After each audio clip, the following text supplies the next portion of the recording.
And we're live. Hello, everybody. Welcome back. Tonight we have Mr. Paul Wright Lawns on. So, Paul, introduce yourself in case somebody doesn't know who you are. Hi, good evening, everyone. Thank you, Captain Baptist, for having me tonight. My name is Paul Wright. My business name is Paul Wright Lawns. I live in Buffalo, New York. I'm a 52-year-old male. I cut grass for a living and snowplow. I've been doing it for over 30 years now. So thank you for having me. Oh, no. Thanks for coming on. So obviously we're a few shows in. So, well, first things first. We'll just go through and we'll say hello to everybody in the chat. So, Stephen watches every week, but I think he's way to bed. So fair play to him. Hello, Angie. Hello, Dave. Hello, Ali. Let me see. Let's sit down. Hello, Joy. Oh, Miss Piggy's here too. Hello, Miss Piggy. Hello, Thrice. And Raven. Hello, Raven. Oh, sorry. Killed that. Hello, Raven. Um, yeah, saw it today. It's went to number one, Raven. Be interesting just to see. Hello, Mustang. So, right. So the routine is I ask you stupid, pointless questions. Answer whatever you want to answer, and relax. You look awful stiff, Paul. You're not doing a job interview. Um, we're just I'm going to ask you stupid questions. Answer as truthfully or as dishonestly as you want. Sure. You can be as long winded or as brief as you want. And if there's something you don't want to answer, just say I don't want to answer that. So there's absolutely no problem. So with a few basic ones that we ask every time, and some of them change up. So the first one's a nice simple one because we all know through each other through YouTube. What's your favorite YouTube channel? And I always preface this: you can, if you want, you can deliberately exclude our friends on YouTube.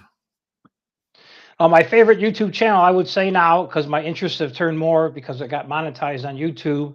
I didn't make the $1 million I was hoping to make off of it, but that's my fault. So my favorite YouTube channels are anybody that I could get guitar lessons from. So I pretty much listen to Marty Music or a guy named Justin from the UK, another guy from the UK. I can't think of his name. His name is Andy. Right. And I'm trying to think who else, but those are pretty much my favorite channels right now as regards to being on YouTube. Oh, and plus I like the girls channel too. If you guys never checked out the girls, you got to check them out. They're out of Connecticut. They're super, super funny people. All right. Cool.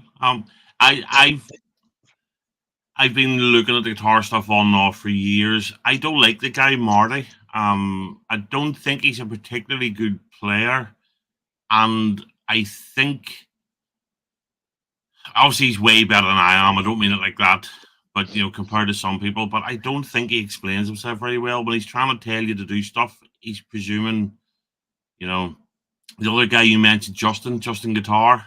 Mm-hmm. His channel's fantastic. His is super basic. This is put this finger here, put that finger there. Blah blah blah, Yeah. and that's the sort of idiot level stuff I need. And and it for me gives you a structure. Don't progress until you can do A, B, and C, then go to the next lesson and stuff like that. Um, so how's the guitar coming then? It's good. My thoughts, real quick, on Marty. I was a huge fan of Marty at first because I liked the way he came off. I liked the way he like tried to connect with you. I like people that connect. 'Cause I want people to like say, "Okay, pick up the guitar, and this is what you're going to do." But realistically, Marty, he doesn't show you the whole song through. He just gives you like the riffs and that, and you got to figure the rest out. So as I'm starting to progress a little bit more, by no way am I a guitar, I'm not a guitar master. I'm not a guitar player. I just watch what people do and I just mimic it and copy it and play it myself. So, but Marty, yeah, I do agree. He does not, show you all the way through the song. He just tells you this is how you got to do it. And he gives you the ball. It's in your court. So you have to figure it out. 5 minutes. Yeah, see, I think that's fine if you're an intermediate player. Yeah. How do I play this? And somebody just shows you a few chords, a few riffs. I need that very, very basic. Do this, do that, do this exactly. You know, don't be getting discouraged. And sorry, hello, Jeffrey, how you doing? Um, the that don't, it's the reassuring stuff as well. It's like, look, when he says you're going to hate this, for 4 weeks, your fingers are going to be sore. You're just not making any music. But you have to do it. Everybody's done it, and I like that.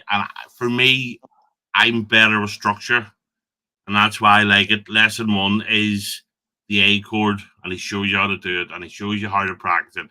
Then he shows you the next one's the D chord, and then he shows you how to change between the two, to do quick changes, anchor fingers, and then he's showing you your practice lessons, and then at the end of it, he's going, you have to be able to do a certain amount of changes in a minute before you move on to the next lesson and stuff. And, from my point of view, I like that. But although I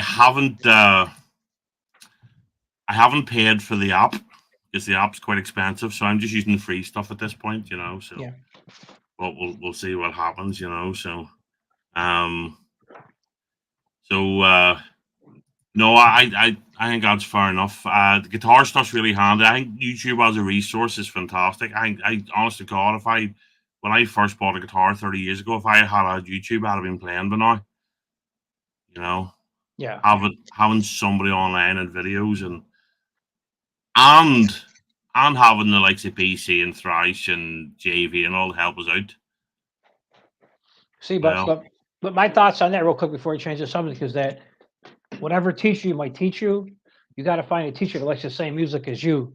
So, you know what I'm saying? Because I have a teacher and he's like a Grateful Dead teacher, and he can play jam songs for like 15, 20 minutes long, but that's not my style. And then my nephew's a bass player. He could teach me too, because he knows I play guitar also. But his style is he wants to listen to like 70s songs, and I'm not a big fan of, like, say, I like Steely Dan, he likes them and songs like that. I don't like 70s songs that much. But now that I'm learning the acoustic guitar, I have to kind of accept the 70s songs because they're not, my cup of tea. I prefer 80s power ballads and hair metal songs. But I have to learn those songs because they're like the basics to move to the next direction. Yeah. So it's all. But I think you and I like a lot of the old classic sort of, I suppose, classic rock hits, and maybe Bob Dylan and that as well, early Bob Dylan and stuff, possibly.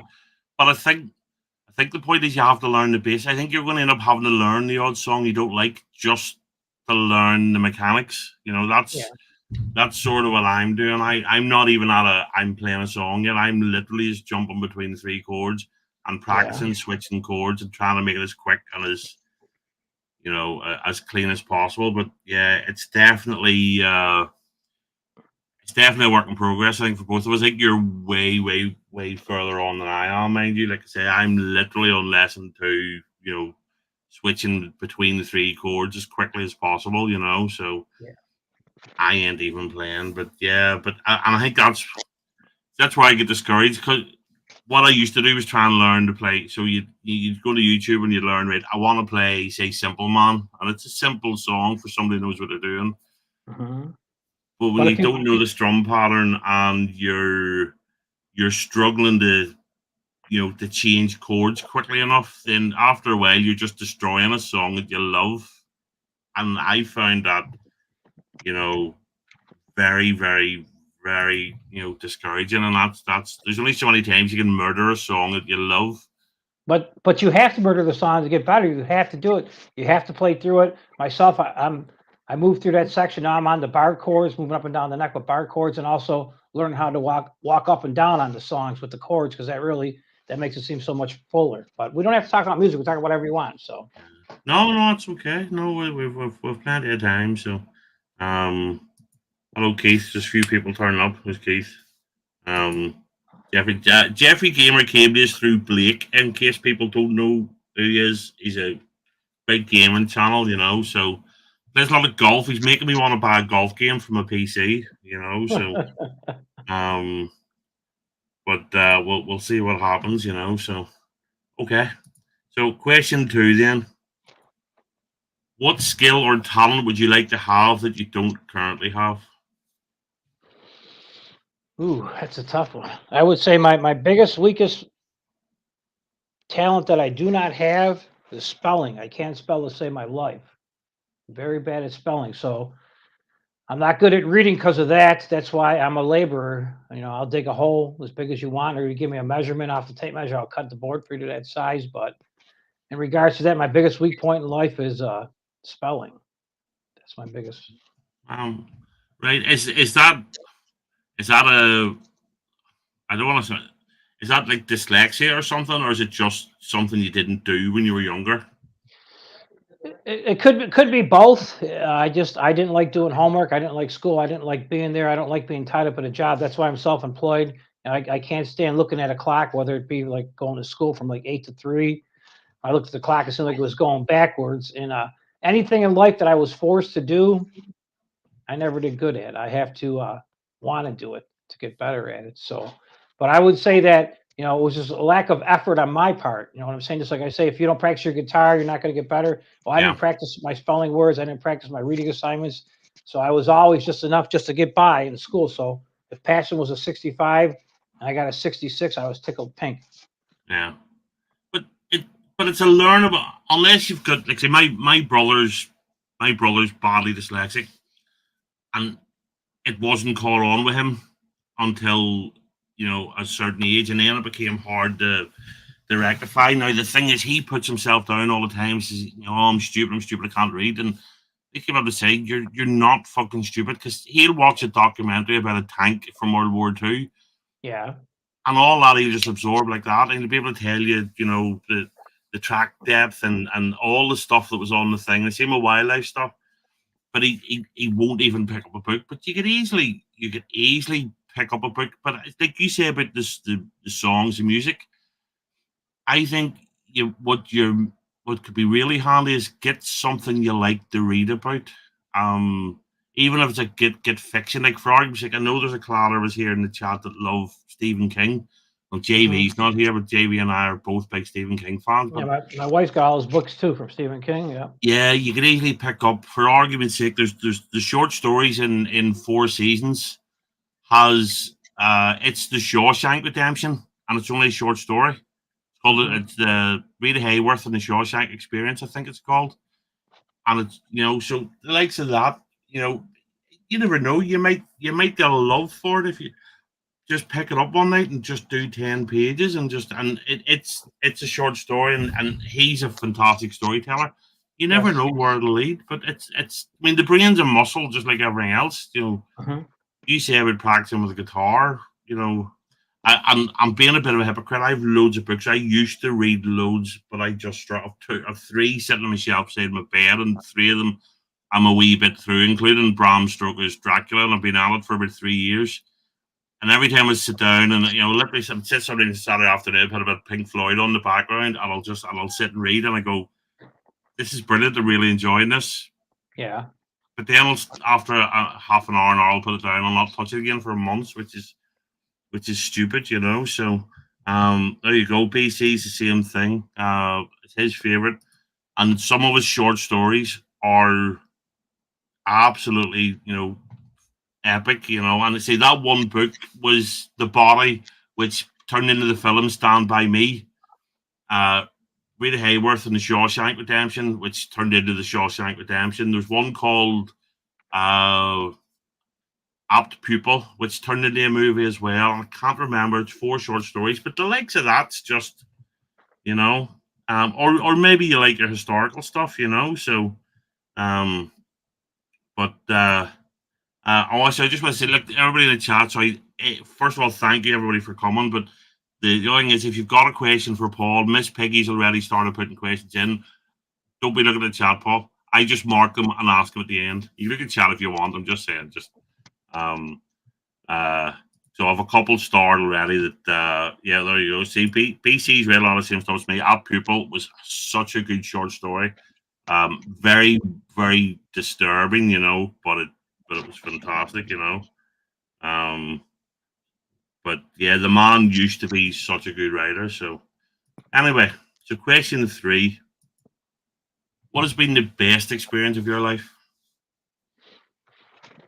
I'm not sure if it's Sandy or starting my grass cutting business. I'm not sure. That'd be a coin toss right there. Right.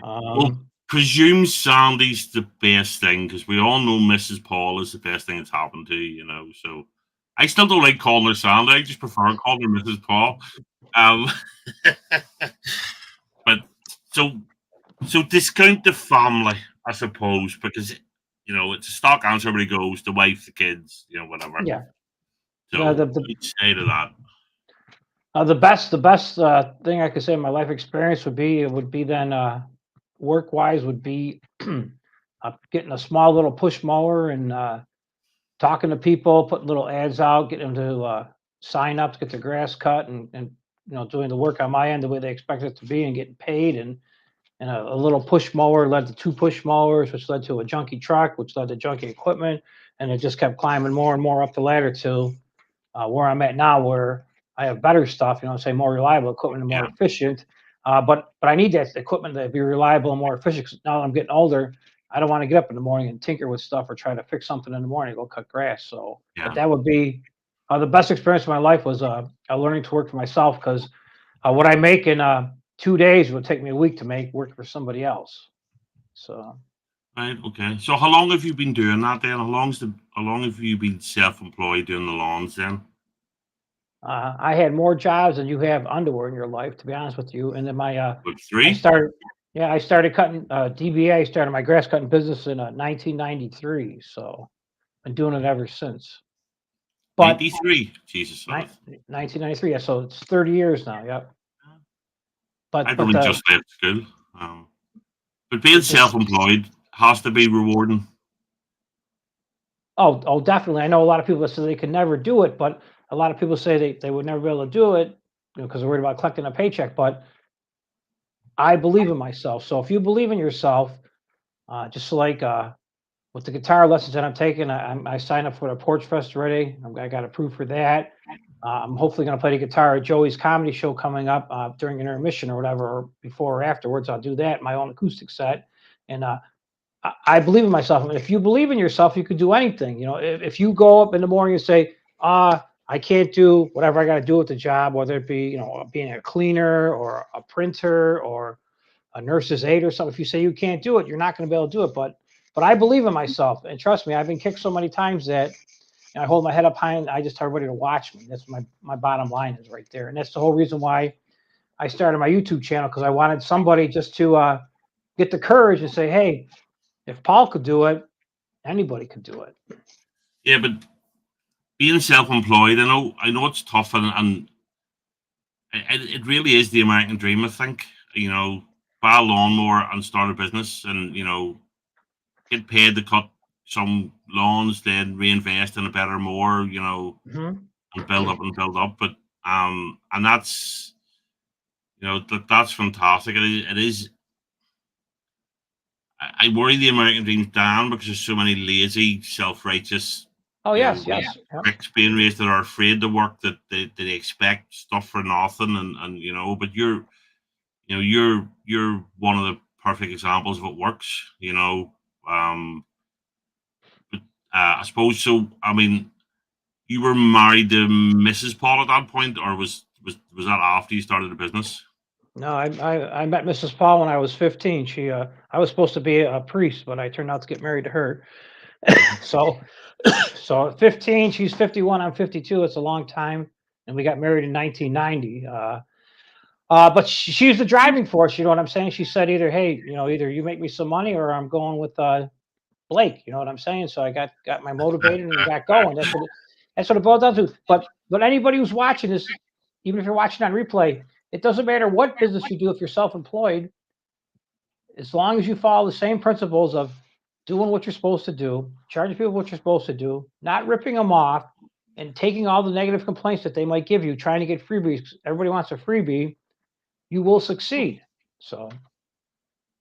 Yeah, fair play. So, and at least it means she didn't marry you just for your YouTube money, So she's been with you before. She's been with you before you were famous, So that's always handy. I know 2 people that have over 100,000 people on their YouTube channels, and trust me, they're not making the money they used to make anymore. So. Oh, I know, but then again, I suppose it depends what you're doing. If you for argument's sake, I suppose. I mean, I think we're both thinking of reactors, but I think they struggle No. because they lose so much of their money to the original artists, or the broadcaster that put it out. But if you had 100,000 subscribers watching you, snowplow, then Yeah. that's different because any advertising money is yours. It doesn't then get shared with, the Beatles or BBC or whatever, So, but Okay, it's so my yeah. thoughts on that are, if you watch my live streams, I try to keep everything family friendly, unless Joey shows up and he starts talking about parts. You'll watch my YouTube and you'll go back and it'll say that some of my things are limited in revenue because it doesn't meet the requirements of certain ad people, which I don't get, because I just think that YouTube is possibly, just they're trying to crunch down to save money for themselves too. That's my thoughts on that. So I didn't know that. That's weird because now I know there are rivals now. I know people are starting to live stream on X. Now it's no good to the likes of you and I. That's big guys that have hundreds of thousands or even millions of followers already can then do it. Rumble's getting bigger and better. I know Daniel's putting stuff, Angie's putting stuff on Rumble. And it's a backup, I think, for a lot of people. But Barstool Sports is just, I thought they would just sign for them, but I didn't realize that they'd been into partnership to a degree with them, So that I think you're going to see Rumble get bigger and better, but because YouTube's getting harder and harder on the creator, the creators. It's getting harder to get monetized. It's getting harder to make money off them. And Joey was talking earlier in his live about, it was only a couple of years ago people were getting kicked off just for talking about COVID, and so people remember that stuff, and it's just so it's weird, but sure, it is what it is. So right, so this is, I don't think you'll answer this. You're too nice for this question, but I'm still going to ask it. So, if you could kill one person without any consequences, who would it be? Oh, Blake. Okay. No, not really. You can't kill Blake. Why not? Yeah, because I'll have nobody to pick on if Blake's not about. Oh, we got plenty of people for you to pick on. Oh, that's true. Okay. Well, in fairness, no, I'm not. No, I'm not. Everyone picks Blake. Oh, well, that's true. Yeah, but we like Blake. That's okay. Yeah. I understand. He's likable, so you could do it. You know what I'm saying? It's not like you were shooting your dog or something. You're just shooting. He's likable when he's sober. Yeah. I'll give you that. Sober Blake is one of the best people in the world. He really is. We just don't see him very often. You know what I mean? And he is trying. So Blake, I know you were in the chat. I hope you're watching, and I hope you're still trying to stay on the wagon, because you're a much more likable person when you're on the wagon. So yep, there he is. There he's turned up. So it's like Beetlejuice, and he says name too many times, he turns up. So right, so a bit of a music one then. So what is the most overrated band of all time? Queen. How dare you? I'm honest. I'm being honest. How so? How so? Yeah. I don't know. It's.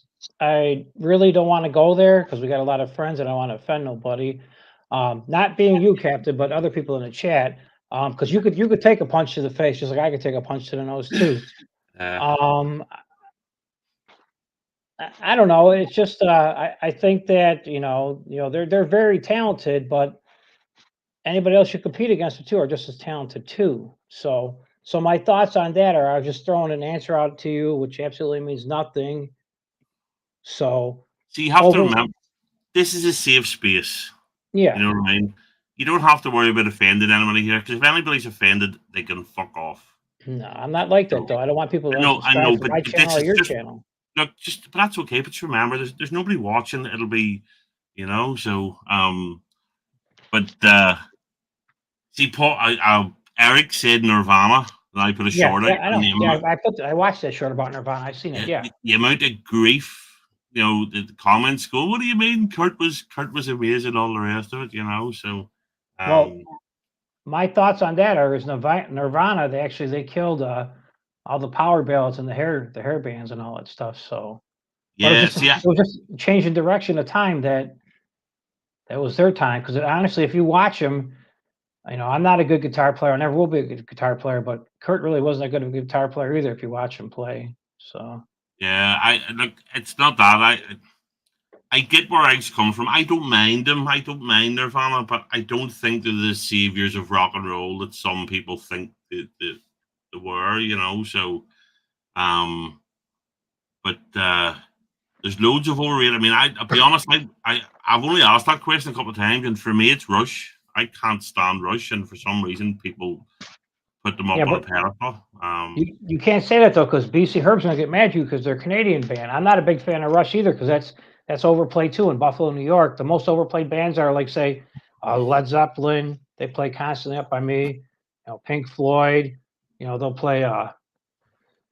I'm trying to think now. I don't really listen to that music, so I call it dinosaur rock. I know you guys get mad at me for saying dinosaur rock, but that's what I consider it to be. So But I get that. That's why I love Black Sabbath. But if I yeah, hear Paranoid one more time, yeah, because I don't listen to the radio anymore. Because even when I'm in the car, I've got a rock playlist. It's about 8 hours long. I just put it on, go shuffle, and yeah, whereas if you put classic rock on the radio, you're going to hear Paranoid every couple of hours. You're going to hear, you're going to hear the same stuff over and over again instead of yeah. going. Black Sabbath's got a massive catalog, play something different.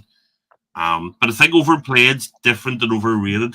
In fairness, they're overplayed because there ain't an awful lot of good music being made these days, which is why we're still listening to the Beatles and the Stones and Pink Floyd and Zeppelin and all the rest of it. So, But to jump back to the Beatles subject, like we always battle between Beatles and Queen.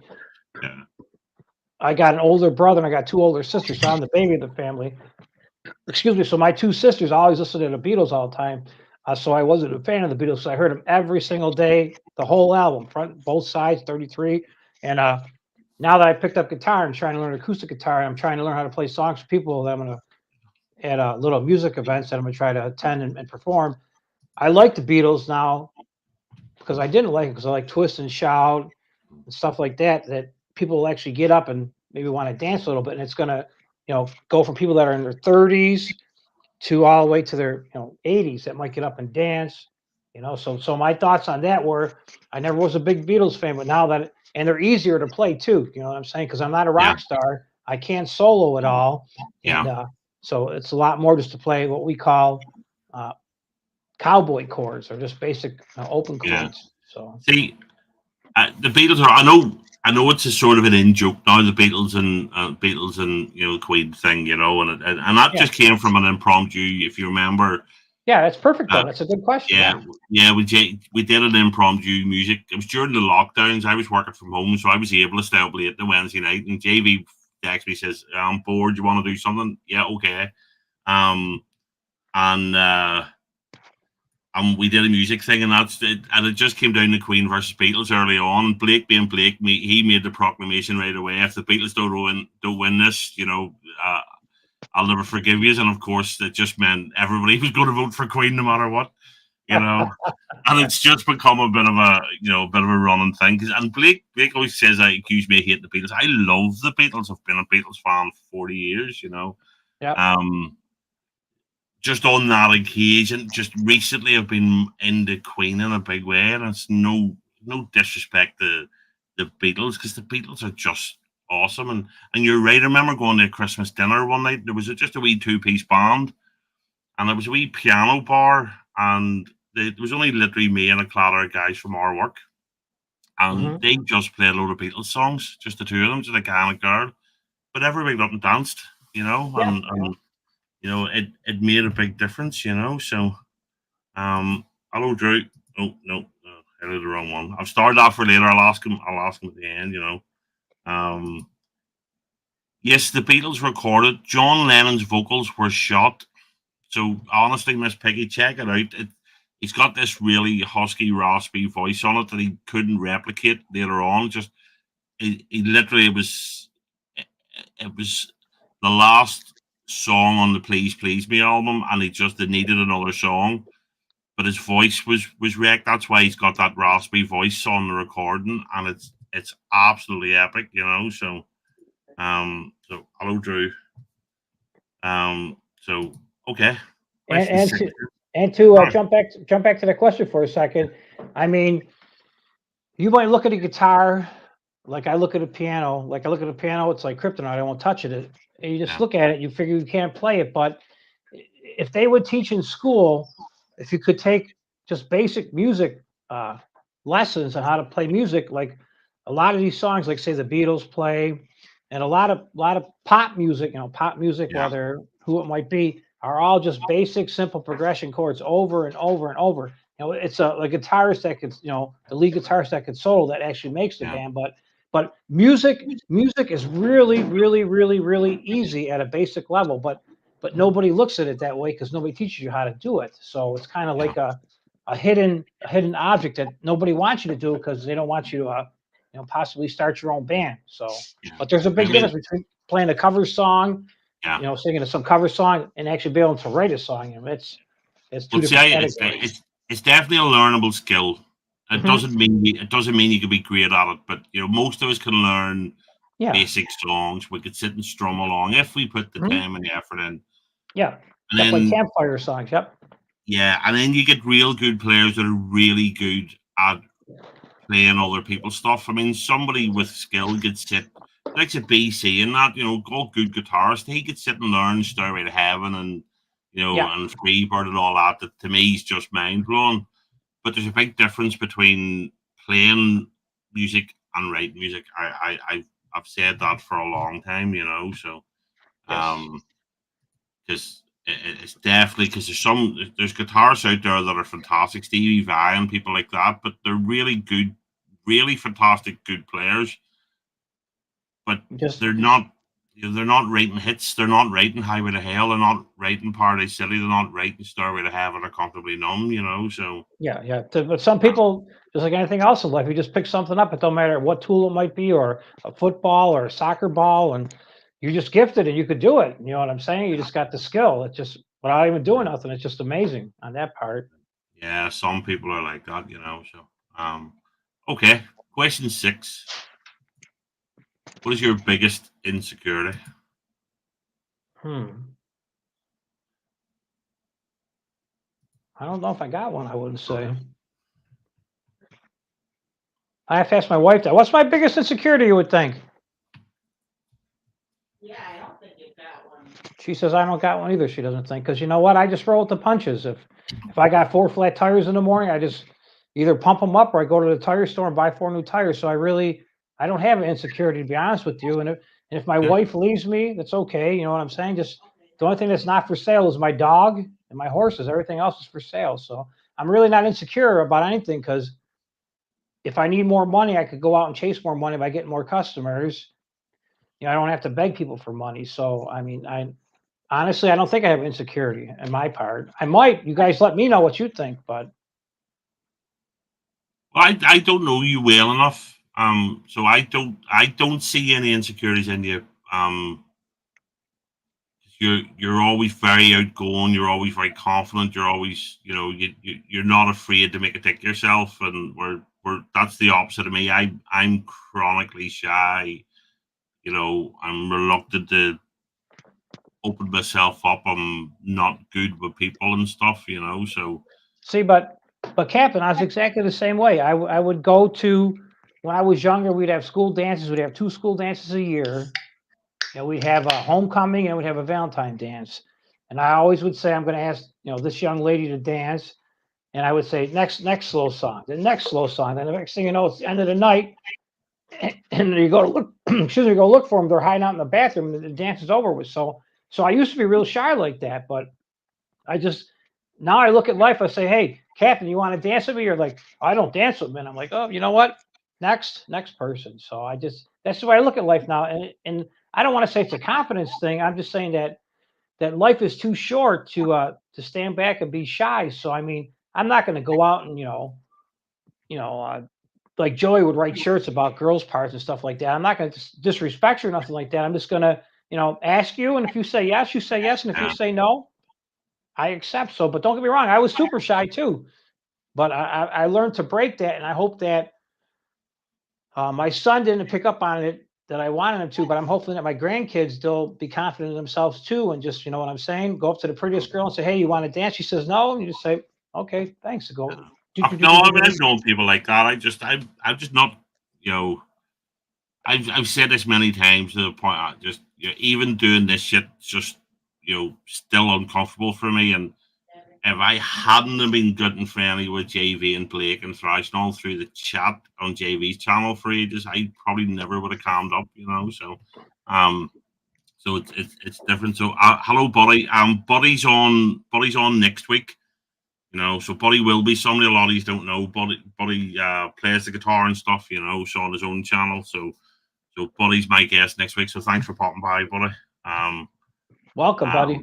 I'm curious because I don't know Buddy that well. I've been on his channel a few times, jumped up with his panel. He's a cool guy. So I think Nick, he'll be interesting too. But yeah, no, fair play. If you don't have, Daniel says not having not having insecurities is a big insecurity. Well, that's one way to do it. So, but I think you're the first to say that, because even Joy's the most bright, cocky, confident person you'll meet, and he had them. So right, a little bit more. So this is one of the regulars, well, silly ones, but are aliens real?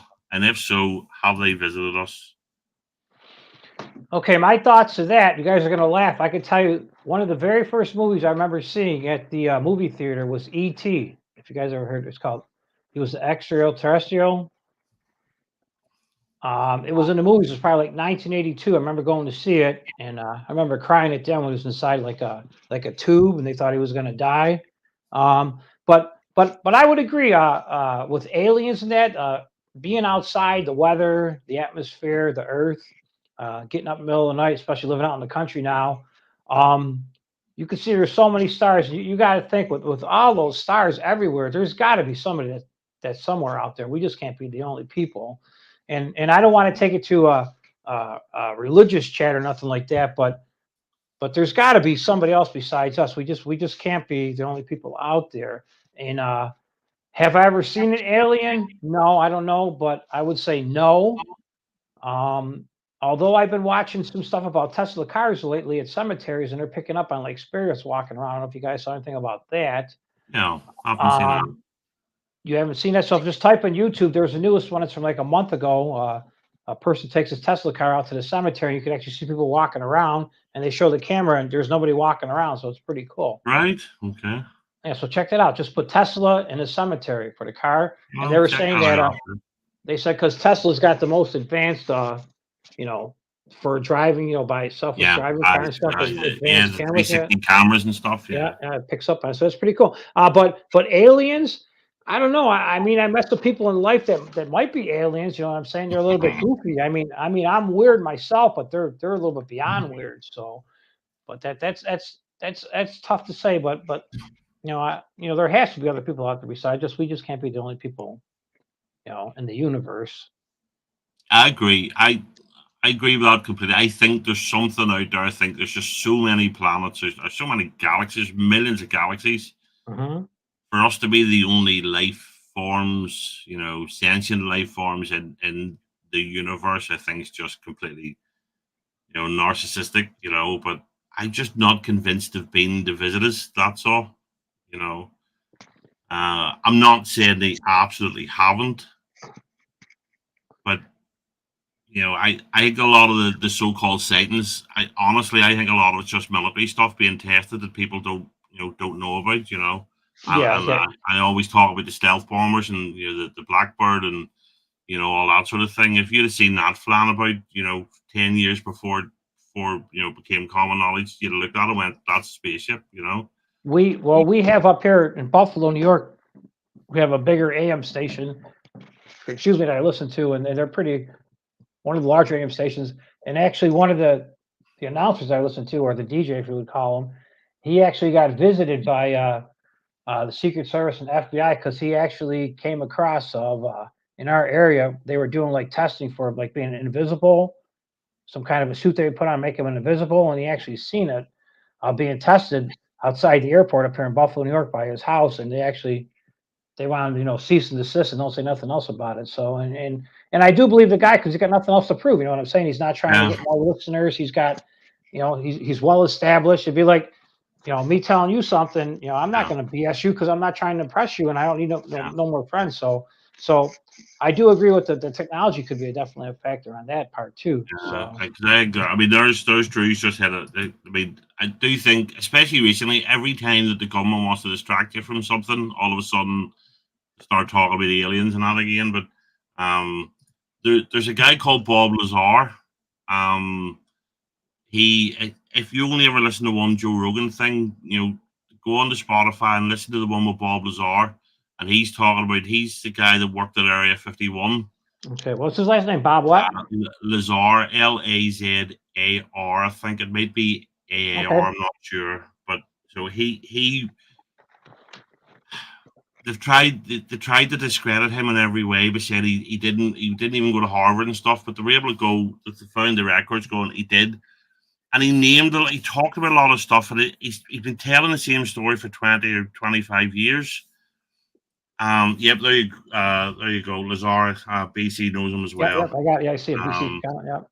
And his story has stayed consistent for decades. And he's talked about certain things that have turned out, and he get laughed at for them, but then all of a sudden they become accepted. Some of the heavy elements and stuff. So he's very interested, and he doesn't go on to Joe Rogan going, "I'm telling you, there's aliens, blah blah blah." He just tells you his experience and lets you make your own decisions. Yeah. And I think.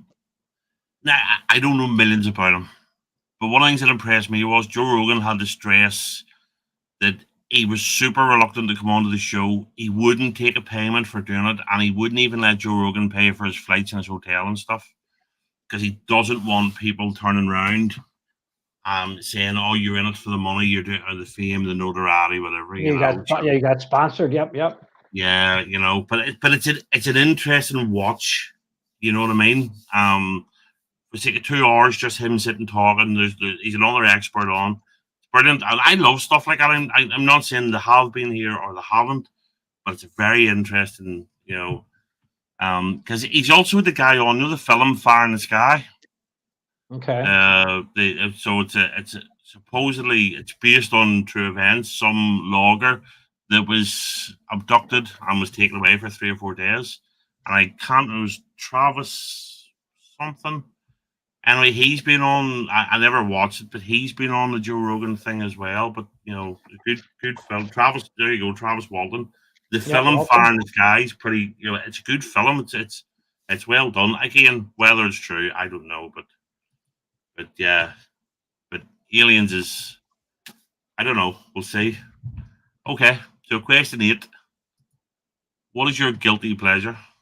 Ooh, chocolate. Okay. You're pretty healthy eating the rest of the time, are you? No, if you consider McDonald's healthy, yeah, that's the breakfast of champions. McDonald's. I've never had a McDonald's breakfast ever. No, you're missing out. You got to get some, my friend. I only get sort of McDonald's once in a blue moon. Ironically, I went and got it recently because the lunatics over here are trying to boycott McDonald's because in support of the Palestinians and all the rest of it. And so as soon as the other side went, yeah, we'll boycott McDonald's, we went to McDonald's and bought it, So yeah. But I like McDonald's, but yep, there you go. Joey, yeah, that is Joey's. I don't think you feel guilty about that, Joey. So I don't think that counts. So the chocolate. So have you tried much British chocolate then? I know you've watched. No, I was watching British chocolate. It looks fake. I got to get American chocolate. It tastes real. So you're only saying that till you get your hands on some. I'm telling you. Never had it. No, no. Yeah, just that. Like, Joe, I was talking to Sam last night. Like, good night, Ali. Talking to Sam, like, she didn't realize that Joey's avatar when he's on streamer and he puts his camera off is the Jaffa Cakes box because there's such good things. But if you just watch JV and that, trying dairy milk, I mean, it still makes me laugh to see. I thought JV's wee lad's head was going to explode when he took a chunk of proper dairy milk. It was fantastic. So. Well, I never had UK chocolate, but I know when we go into Canada, I get chocolate. It's just so much more tastier than American chocolate that we got. Well, so yeah, because they have Cadbury's, but I think even BC will tell you it's not as good as the UK chocolate. It just isn't. So yeah, we'll have to see about at some point getting you something over. Definitely, I mean, dairy milk, tea cakes, Jaffa cakes. There's a load of stuff, but we'll start saving up for that one. So chocolate, because if guilty pleasure now, it's going to be imported chocolate after a wee while. So, right, okay. So, question 9. Yep. How would you survive a zombie apocalypse? How would I survive? I should say I watched the guy on one of the guns programs, one of the custom guns things. And people kept asking him for zombie guns, zombie colors and stuff. And he asked one of the customers, why is everybody obsessed with zombies? And the guy says, well, it's not strictly speaking zombies. Well, it is and it isn't. But think of it as end of days. Say the grid goes down and all the rest of it. But I'm obsessed with zombies, so that's why I sort of. I would say that if something like that was to happen, not necessarily with zombies, but with people coming to take what you got left because of a doomsday situation, say, I would hope that my neighbors and myself, because they're hunters where I live, they got a lot of land to hunt around me, so everybody's a deer hunter out here, and that we would have enough ammunition to fight them off for a while, but eventually we'd all run out of ammunition sooner or later. So that'd be pretty tough actually, because everybody's limited on ammunition, especially where I live in New York State. They got laws on everything in regards to assault rifles and different kind of ammunition you could have, and now you got to give them your license to buy ammunition. It's just getting ugly. But that's a whole nother story in regards to background checks and that, because New York is just as bad as California in regards to trying to put the kibosh on everything and know exactly how many guns you might have and what kind of ammunition you're buying. And if you're buying ammunition, how much do you have technically stockpiled? You know what I'm saying? Because you're in the system. It's like where I'm at. If you want to buy cigarettes or buy beer, you got to show them your driver's license and they scan it. So it's kind of a bad situation. Yeah, New York's not exactly the land of the free recently, to be honest, which is a shame because. And the stupid thing is, and because Joey knows, I follow the American politics probably at least as much as I do my own. Yeah. And when you look at the makeup of New York State, it's only that shithole in the middle that votes for all this stupid Democrat nonsense that infringes your gun rights and your freedoms and all the rest of it. If you go outside, New York City's blue, but the rest of the state's essentially red, which is why your man, and I can't remember his name, he very nearly flipped the state red at the last election, So Donald Trump. Yep. So, no, not him. Somebody. Oh, you're talking about his name was Lee something, Lee Zeldin. Yes. Zeldin. And he very nearly flipped New York. That's how much people are pissed off. Is you should, I mean, especially over there, you should be able to do, within. Don't you're not fucking up other people, you should be able to, do all that stuff. I mean, we don't have the written rules that you do, and it frustrates me because if I've said this a lot, if you guys give in, the rest of the world's fucked. If you give in on free speech, if you give in on gun rights and all the rest of it, we're done, So They tweak the rules to benefit them. You know what I'm saying? Not the average person. So Yeah. But it's I know you're quite rural, and you're saying about all the deer hunters. One of my favorite films, for a long time was Day of the Dead, mhm. and they'd show you footage, and all the rednecks were loving it. They were literally standing in the fields, just shooting everything that moved towards them, and had so many guns and so much ammunition that a lot of the rural parts were quite happy for the zombies to happen. It was only the cities get fucked up, so um so but anyway, so right, so just be out of the city. Probably they just that, be out of the city, and have as many bullets as you can stockpiled away. But eventually you're going to run out sooner or later. So Yeah. you're just You can prolonging always the end. thin the herd then. So Yeah. okay. So question 10's another regular then. Does God exist, and does he love you? That's a tough question for me to answer. I don't want to go too deep, but I can tell you a quick story. I really, don't want to bring religion into the picture because people will get mad. When I was 7, my dad died of a massive heart attack. I'm not looking for no sympathy by anybody or anybody to feel bad for me. And back then, I was raised Roman Catholic by my mom and my dad before he passed, and that's all I prayed to God when I was a little boy, that he would come back to life when because I could still see my dad to this day at 52 laying in a casket. Like you could see this airplane crashing the side of the World Trade Center. I could see him crystal Right. clear, like a perfect picture. My dad laying in the casket, and I asked God so many times to bring him back to life. It didn't happen. And then I have a person that I know who's a born again Christian who's going to try to become, I don't know what he considers himself to be. He always tries to convince me to become part of his religion because he wants to live eternally. And a couple of years ago, he actually said to me that he told God to say a little prayer that it would snow by us so he could mark down a day event because if he didn't plow enough days of snow, he would have to give money back to this bigger corporation that he was plowing for. And I said to myself, I said, dude, you're absolutely crazy. I said, I was 7 years old. I prayed for my dad to come back to life. He didn't come back to life. And you said a little prayer to God for it to snow so you don't have to give money back to a contractor. Because if you guys don't believe in religion or nothing, but money is the root of all evil. So my friend that I know, he is considered a lukewarm Christian. So I don't want to say no more about that. But and ever since then, I lost faith. And my mom would be very disappointed for me to say that. And now I look at church.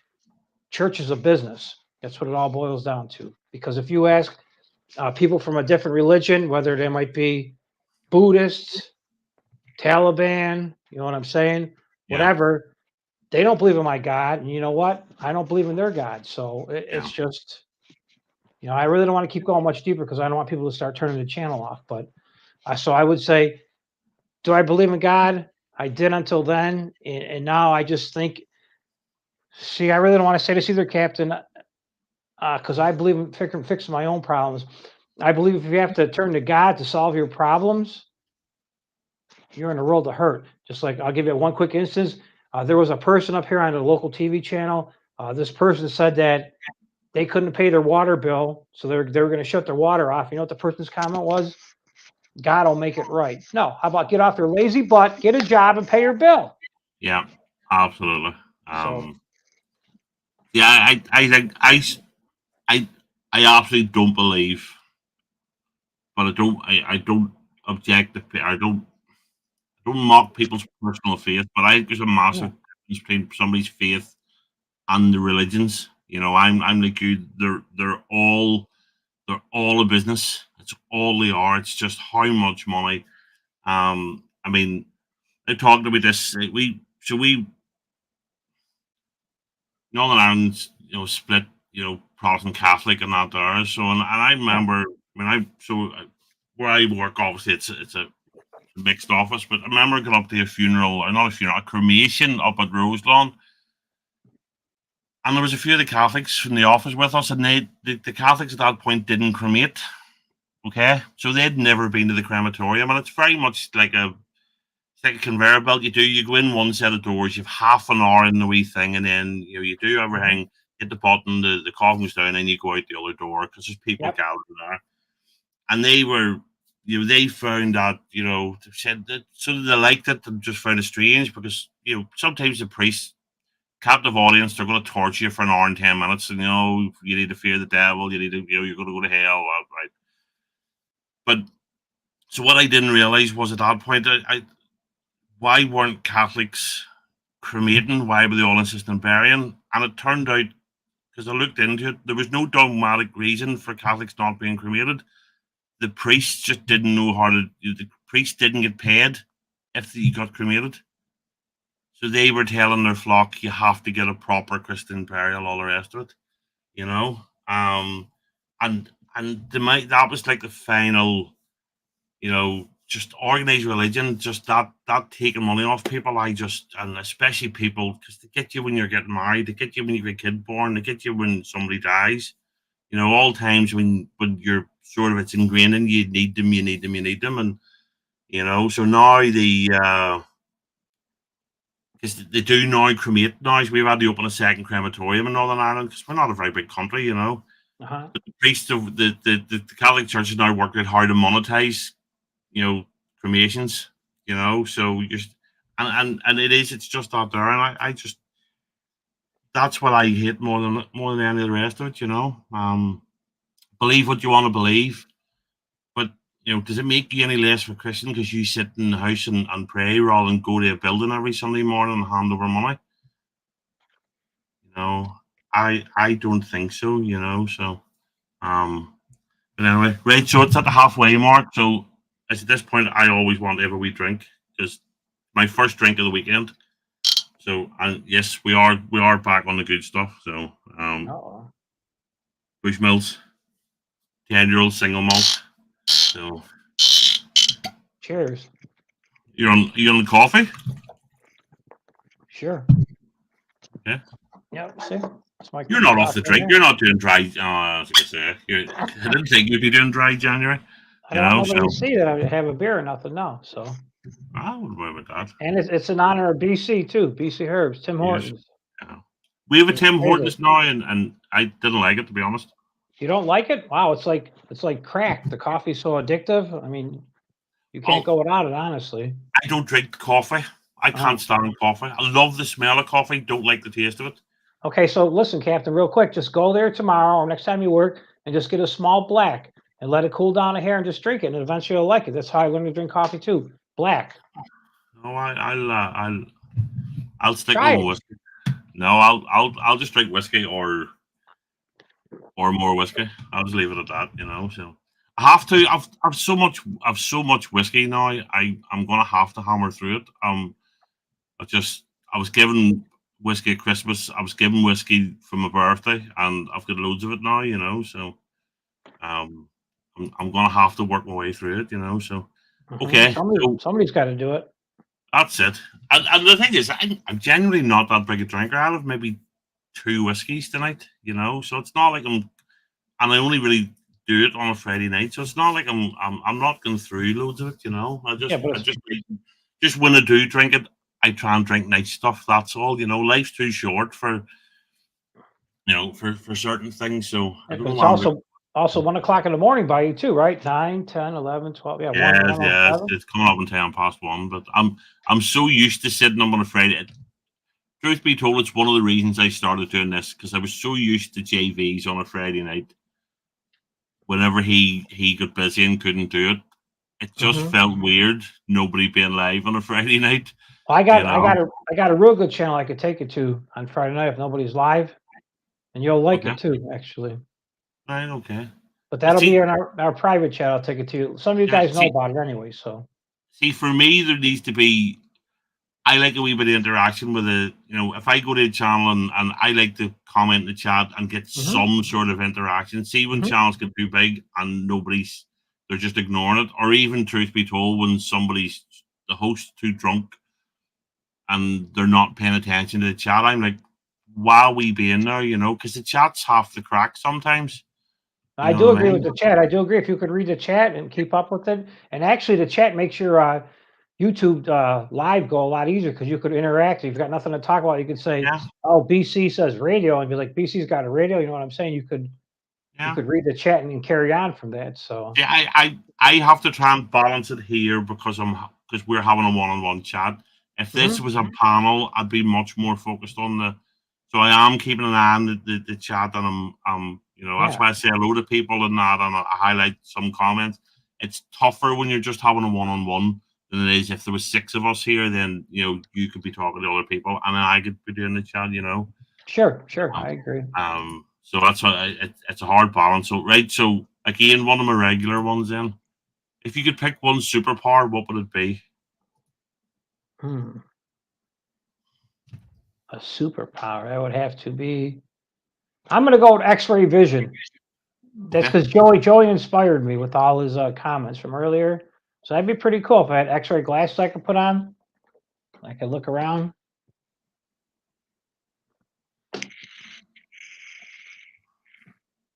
That's what I'm gonna pick.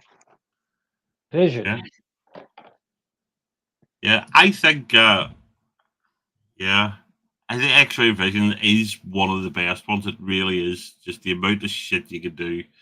Not all of it would be very ethical, in fairness, but it would. It's definitely better than Daniel's. Daniel at this point still makes me laugh. And he wanted super strength so he could dig big holes really quickly. And I'm not quite sure where that came from, but it was such a waste of a superpower. Well, Um, that would be good though if he had to dig so many holes per day for his job requirements. So that might be yeah, good but, too. yeah, but his job's YouTube. No, he's not even a carpenter anymore. He just does YouTube full time. Maybe he puts in telephone poles after hours or something. I don't think so. I think he's just a weirdo. Hello, Daniel. It just We're all weirdos, yeah. actually, to be honest. So, Oh, absolutely, absolutely. Like, who wants to be normal, eh? mhm. Um. Now I'm Well, going to see see, bones now. I think if you've got the superpower, you can control how far you want the X-ray into. So that's Yeah, all. just turn it back a little bit, scale it down a little. Yeah, absolutely, absolutely. So okay. Question 12. I might have to take this one out, but who or what, I suppose, on YouTube has surprised you the most? Surprised me the most. My thoughts on that, who surprised me the most, would be nobody, because anybody who I believed in, most of them, they petered out and didn't believe in themselves. Uh, so myself, I just got lucky with that one big snowstorm back in November to get to where I'm at. Um, I would say that nobody did that because as of lately, between watching regular TV and cable TV and YouTube, sometimes I find nothing to watch on either of the shows. So that's a bad sign. But in regards to standing out, I would say nobody. Yeah, I But know. So, my thoughts on that are I changed my direction because, like I said, I got monetized on YouTube. I didn't make the crazy money I made. I thought I was going to make, but that's because my shows weren't the best. And my new goal in life is to pick up the guitar and go play acoustically for an hour somewhere, even might be at a local bar. That's my next goal in life. You know what I'm saying? yeah, Because I got to YouTube and I made a couple bucks and the money's no way there. So that's why nobody surprised me anymore on YouTube. But maybe I should take it back because if you look at somebody like Mr. Beast, how he got to where he's at, that's crazy. But that's one in a billion. That's just like winning the lottery. That's just luck on my end or his yeah. end, I should say. So Well, nobody really surprised me because there's nothing out of the ordinary. Like say if JV came up to Buffalo and visited me and we made like a float and he went over Niagara Falls with the float, that would surprise me. That would be surprised. But other than that, I would say not many people.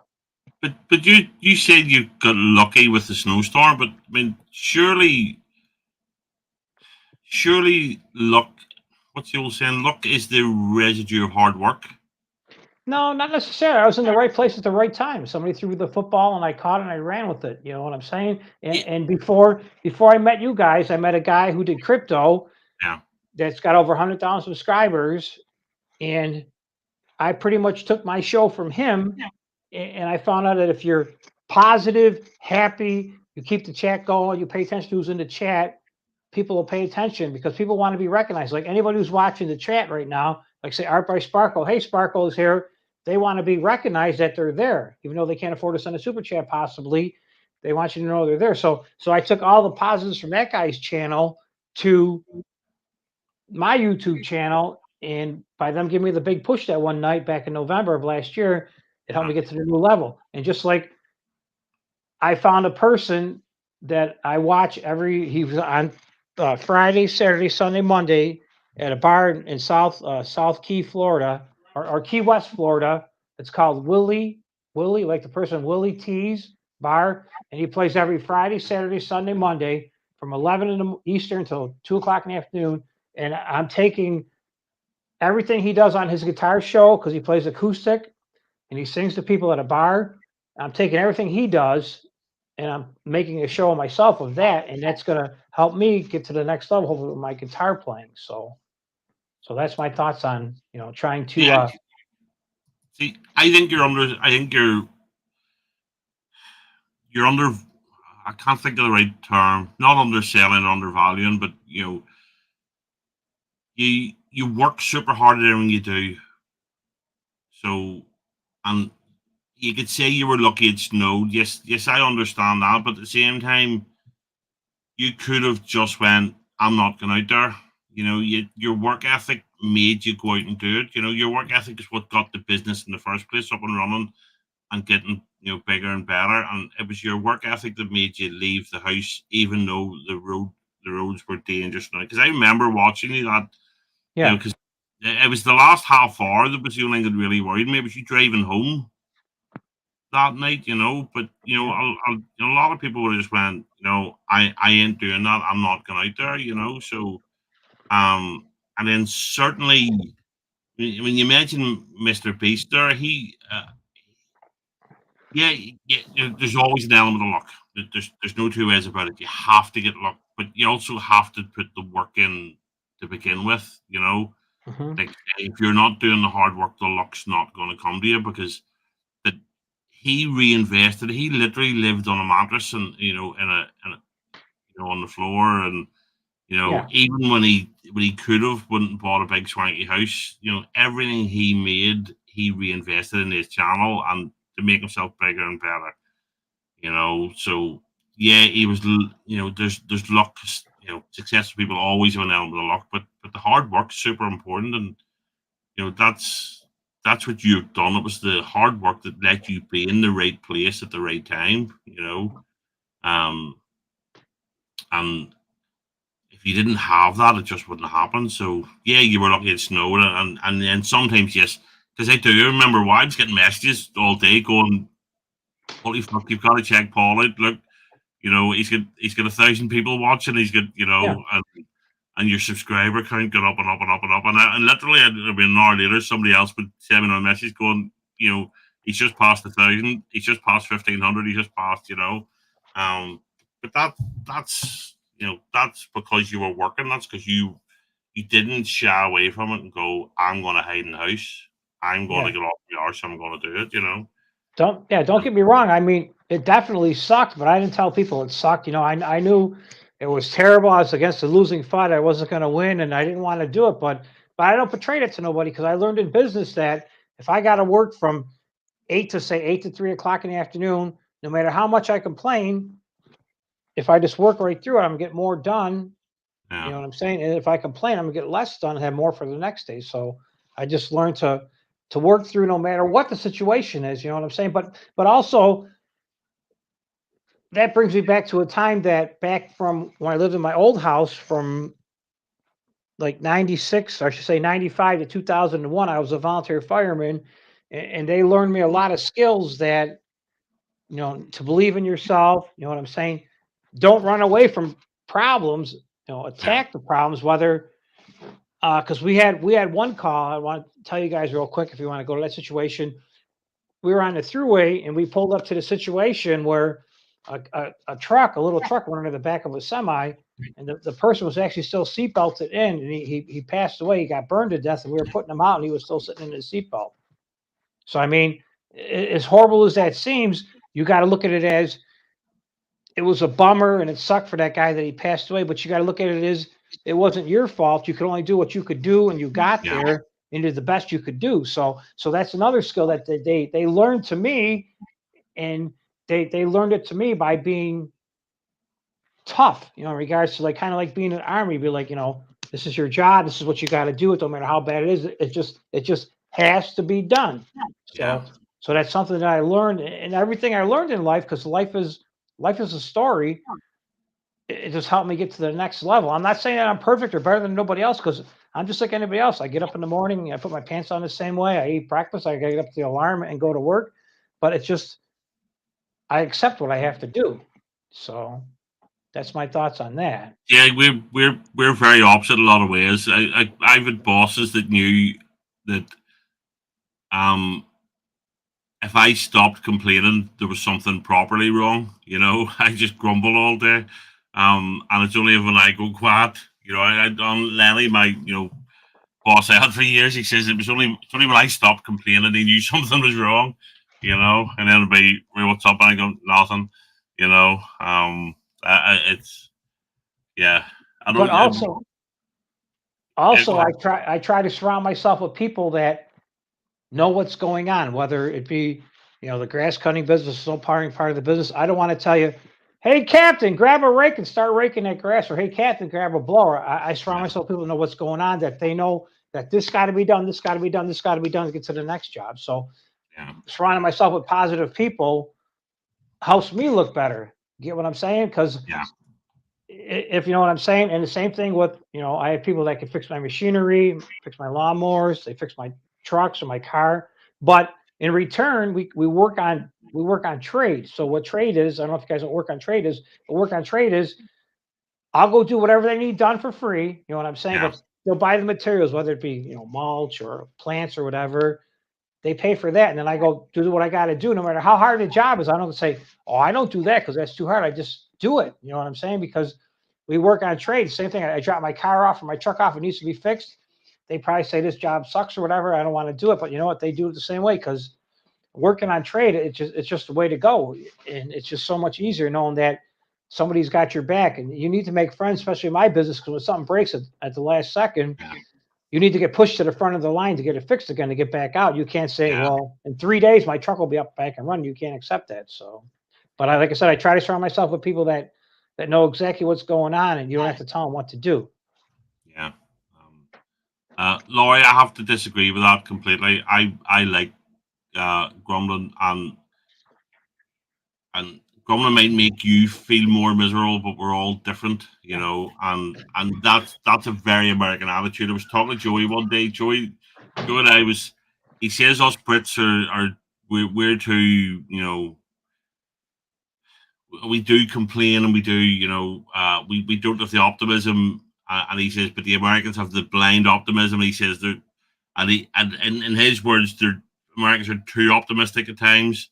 He says there's probably some happy, middle ground that we don't have, So, and I get that, So, and plus everybody's different, you know what I mean. So, if we were all the same, it would just be, life would just be tedious, So, it would be nice. A bowl of peaches, Okay, so question 13 then. What has been the worst experience of your life? Oh, the worst experience would have to be snow plowing, to be honest with you. Snow plowing is absolutely the worst job in the world. And what I mean by that is, it's free money because it's going to snow and somebody's got to, take care of the seniors and that. But I mean, it's just so unpredictable. You don't know when it's going to snow, how long it's going to snow, how much snow you're going to get, what the conditions are. Everybody's in a hurry. You know what I'm saying? Nobody gives you time. Everybody's in a rush. So I would have to say that's the worst part of my gig would be snow plowing. I absolutely hate it the most. It might be considered like a if you had to take the garbage out every single day, that's what I consider it to be, or whatever your worst part of your job might be, whether it be loading paper in the copier at your work job, or putting shingles up on the roof. I would have to say snow plowing is definitely The actual physical act of doing it, or the fact that it's so unpredictable? Both, because unpredictable. I mean, you know it's going to come, but you don't know what's going to shut off. So that's the bad part on that. Yeah. And you know what I'm saying in regards to, it might be a light snow, it might be a heavy snow, and then you got to deal with traffic. And like I said, nobody, especially in America where I live, everybody's in a rush to go nowhere. Nobody wants to let nobody out. Nobody wants to be courtesy to anybody, and it just makes for a super long day. So that'd be the worst experience of my life. If I could never do it again, even as we speak right now, I would find a different job to do, whether it be, doing DoorDash or I don't know what. If it never snowed again where I live, I'd be perfectly happy with that, because that absolutely is the worst experience of my life. But you like the landscaping and you like the grass cutting and stuff. Yes, because that's on a schedule. You could say, okay, Captain, I'm coming to your house Wednesday at 11 o'clock. I'll be there around 11 o'clock noon. And if it rains Wednesday, I come Thursday. You know what I'm saying? So Yeah. it's warm out. It's better conditions. So, but that would be my worst experience of my life. Would be snow plowing, definitely. Yeah. I'm surprised at that because um I understand what you're saying because it's something you've done just because it's an opportunity you couldn't pass up, and ultimately it pays the bills. But the fact that it got you monetized and all the rest of it, and I know, I don't mean that to sound, because I've been saying this for as long as I've been on YouTube. Monetization on YouTube means next to nothing unless you're like Mr. Beast big or Impulsive big or Joe Rogan or something. Yeah. It's yes, you Go ahead. can make money at it, but you're not making fortunes at it unless you're actually big. It's a vanity thing. Sometimes people want that, uh someone, I'm not going to name him because he's a nice guy, but actually, Alex, the other Alex, the beer master, he kept saying about when I get monetized, when as if hitting that's going to change his life overnight. So it's Yeah. But honestly, Captain, he doesn't realize that, though. You know what I'm saying? I see so many people. I guess I could say this is really disappointing. I really don't want to say what I'm going to say, but I see so many people, especially on my channel, that come through and watch, and I'll try helping them through a situation, and they're like, "I don't have no money. I can't do it. I don't work." But I just don't get it, Captain. Because honestly, if you want stuff in life, you got to work for it. You just can't sit there and wait for it to come to you, because it's not going to happen. I mean, it might happen eventually, but just take, for instance, I was trying a guy over the course of the summer. He was trying to help me get his lawnmower started because it wasn't working right, and I said, you got to get the carburetor gasket for the side to suck it back to the thing, because he showed me to tighten it back up to the block, the little gasket. I said, and on top of that, while you're there, you must have put a new spark plug in it. And he wrote back, I don't have no money right now. Well, I can't help you. I can push you in the right direction, but if you ain't got no money, I mean, it's a sad, sad situation we're in. Yeah. No, I get that. I think, I mean, on this wee community of ours in the YouTube thing, there's too many people think it's a life changing thing getting it, and it just isn't. And that's why I look at it. This is a hobby to me. I'm not chasing monetization. I'm not bothered one way or the other. I don't see it happening. But we both know people that obsess about it, that probably are, they're either never going to get it, or when they do, they're just going to be disappointed because it's not what they thought it was going to be. Okay. Yeah. So Yeah. I do agree. Hey, can you give me a 30-second break so I can use the ladies' room real quick? yes, absolutely. Okay, I'll give me 30 seconds, please. Thank you.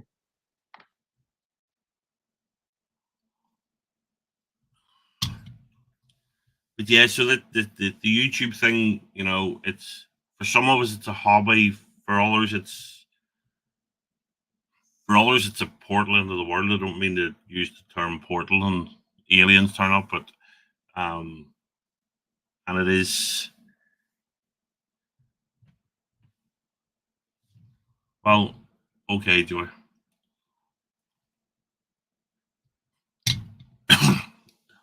that's a waste to do that with good whiskey. So yeah, okay then. Let's get some more on the go. But no, I'd be honest. I've enjoyed doing YouTube and being on YouTube much more than I ever thought I would. Never thought I'd sit and do this shit. Never thought I'd be sitting on my own, just talking. Nobody talking back, and trying to engage people in the fucking. So. But like I say, it isn't going to be life changing for the vast majority of people. So. Oh, Joe, I absolutely intend to drink all my whiskey. It might end up being why I'm dead, but either way, I'm going to go for it. But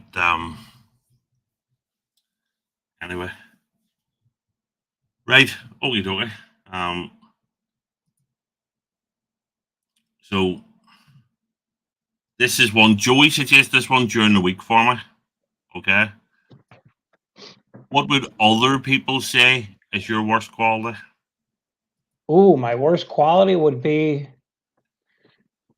I really. What would Mrs. Paul say would be your what do you think? What would Mrs. Paul, for argument's sake, think is your worst quality?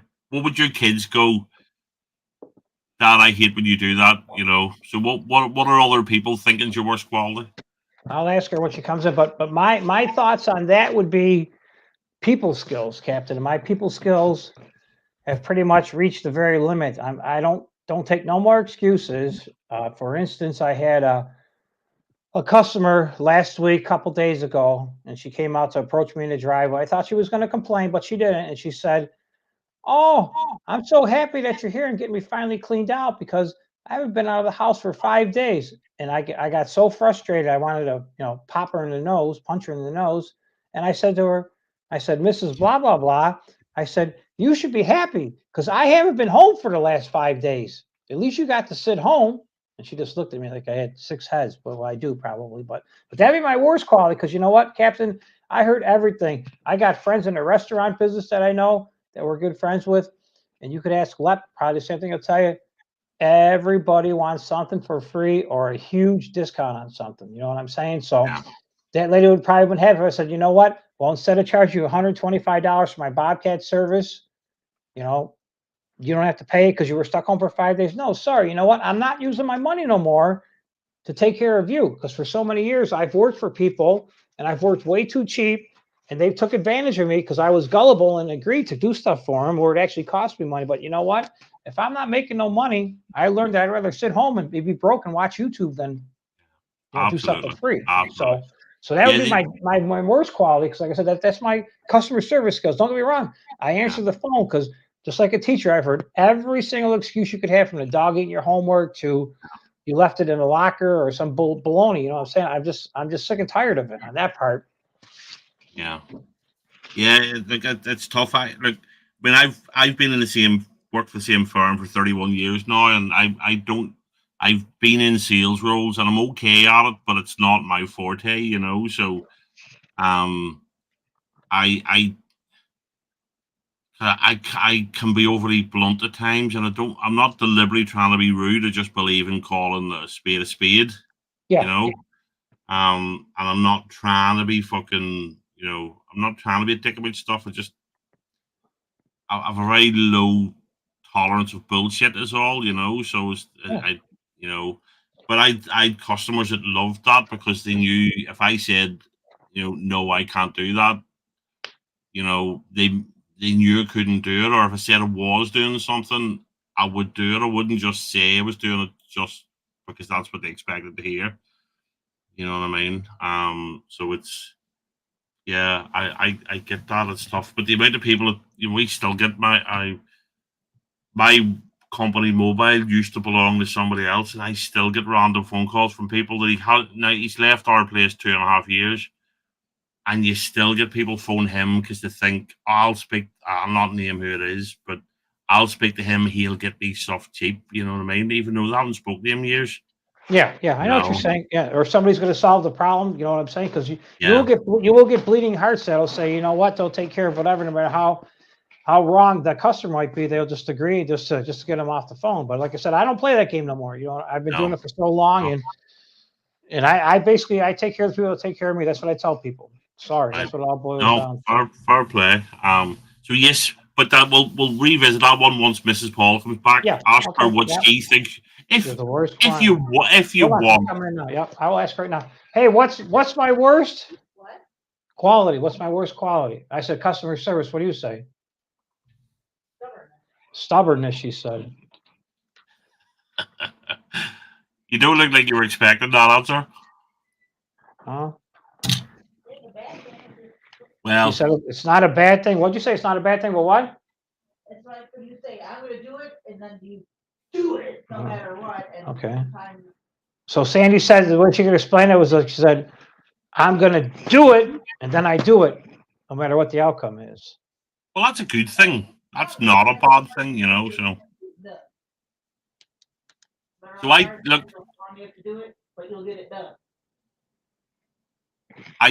That with all due respect, Mrs. Paul, that's a cop out. That's not a worse quality. That's a good quality. Stubbornness is good, especially in business, and you know, and all the rest of it. So, No, my thoughts on that is like I said, I want to make sure that when I get rid of my business because my kid don't want it, or I die, that nobody says, you know what?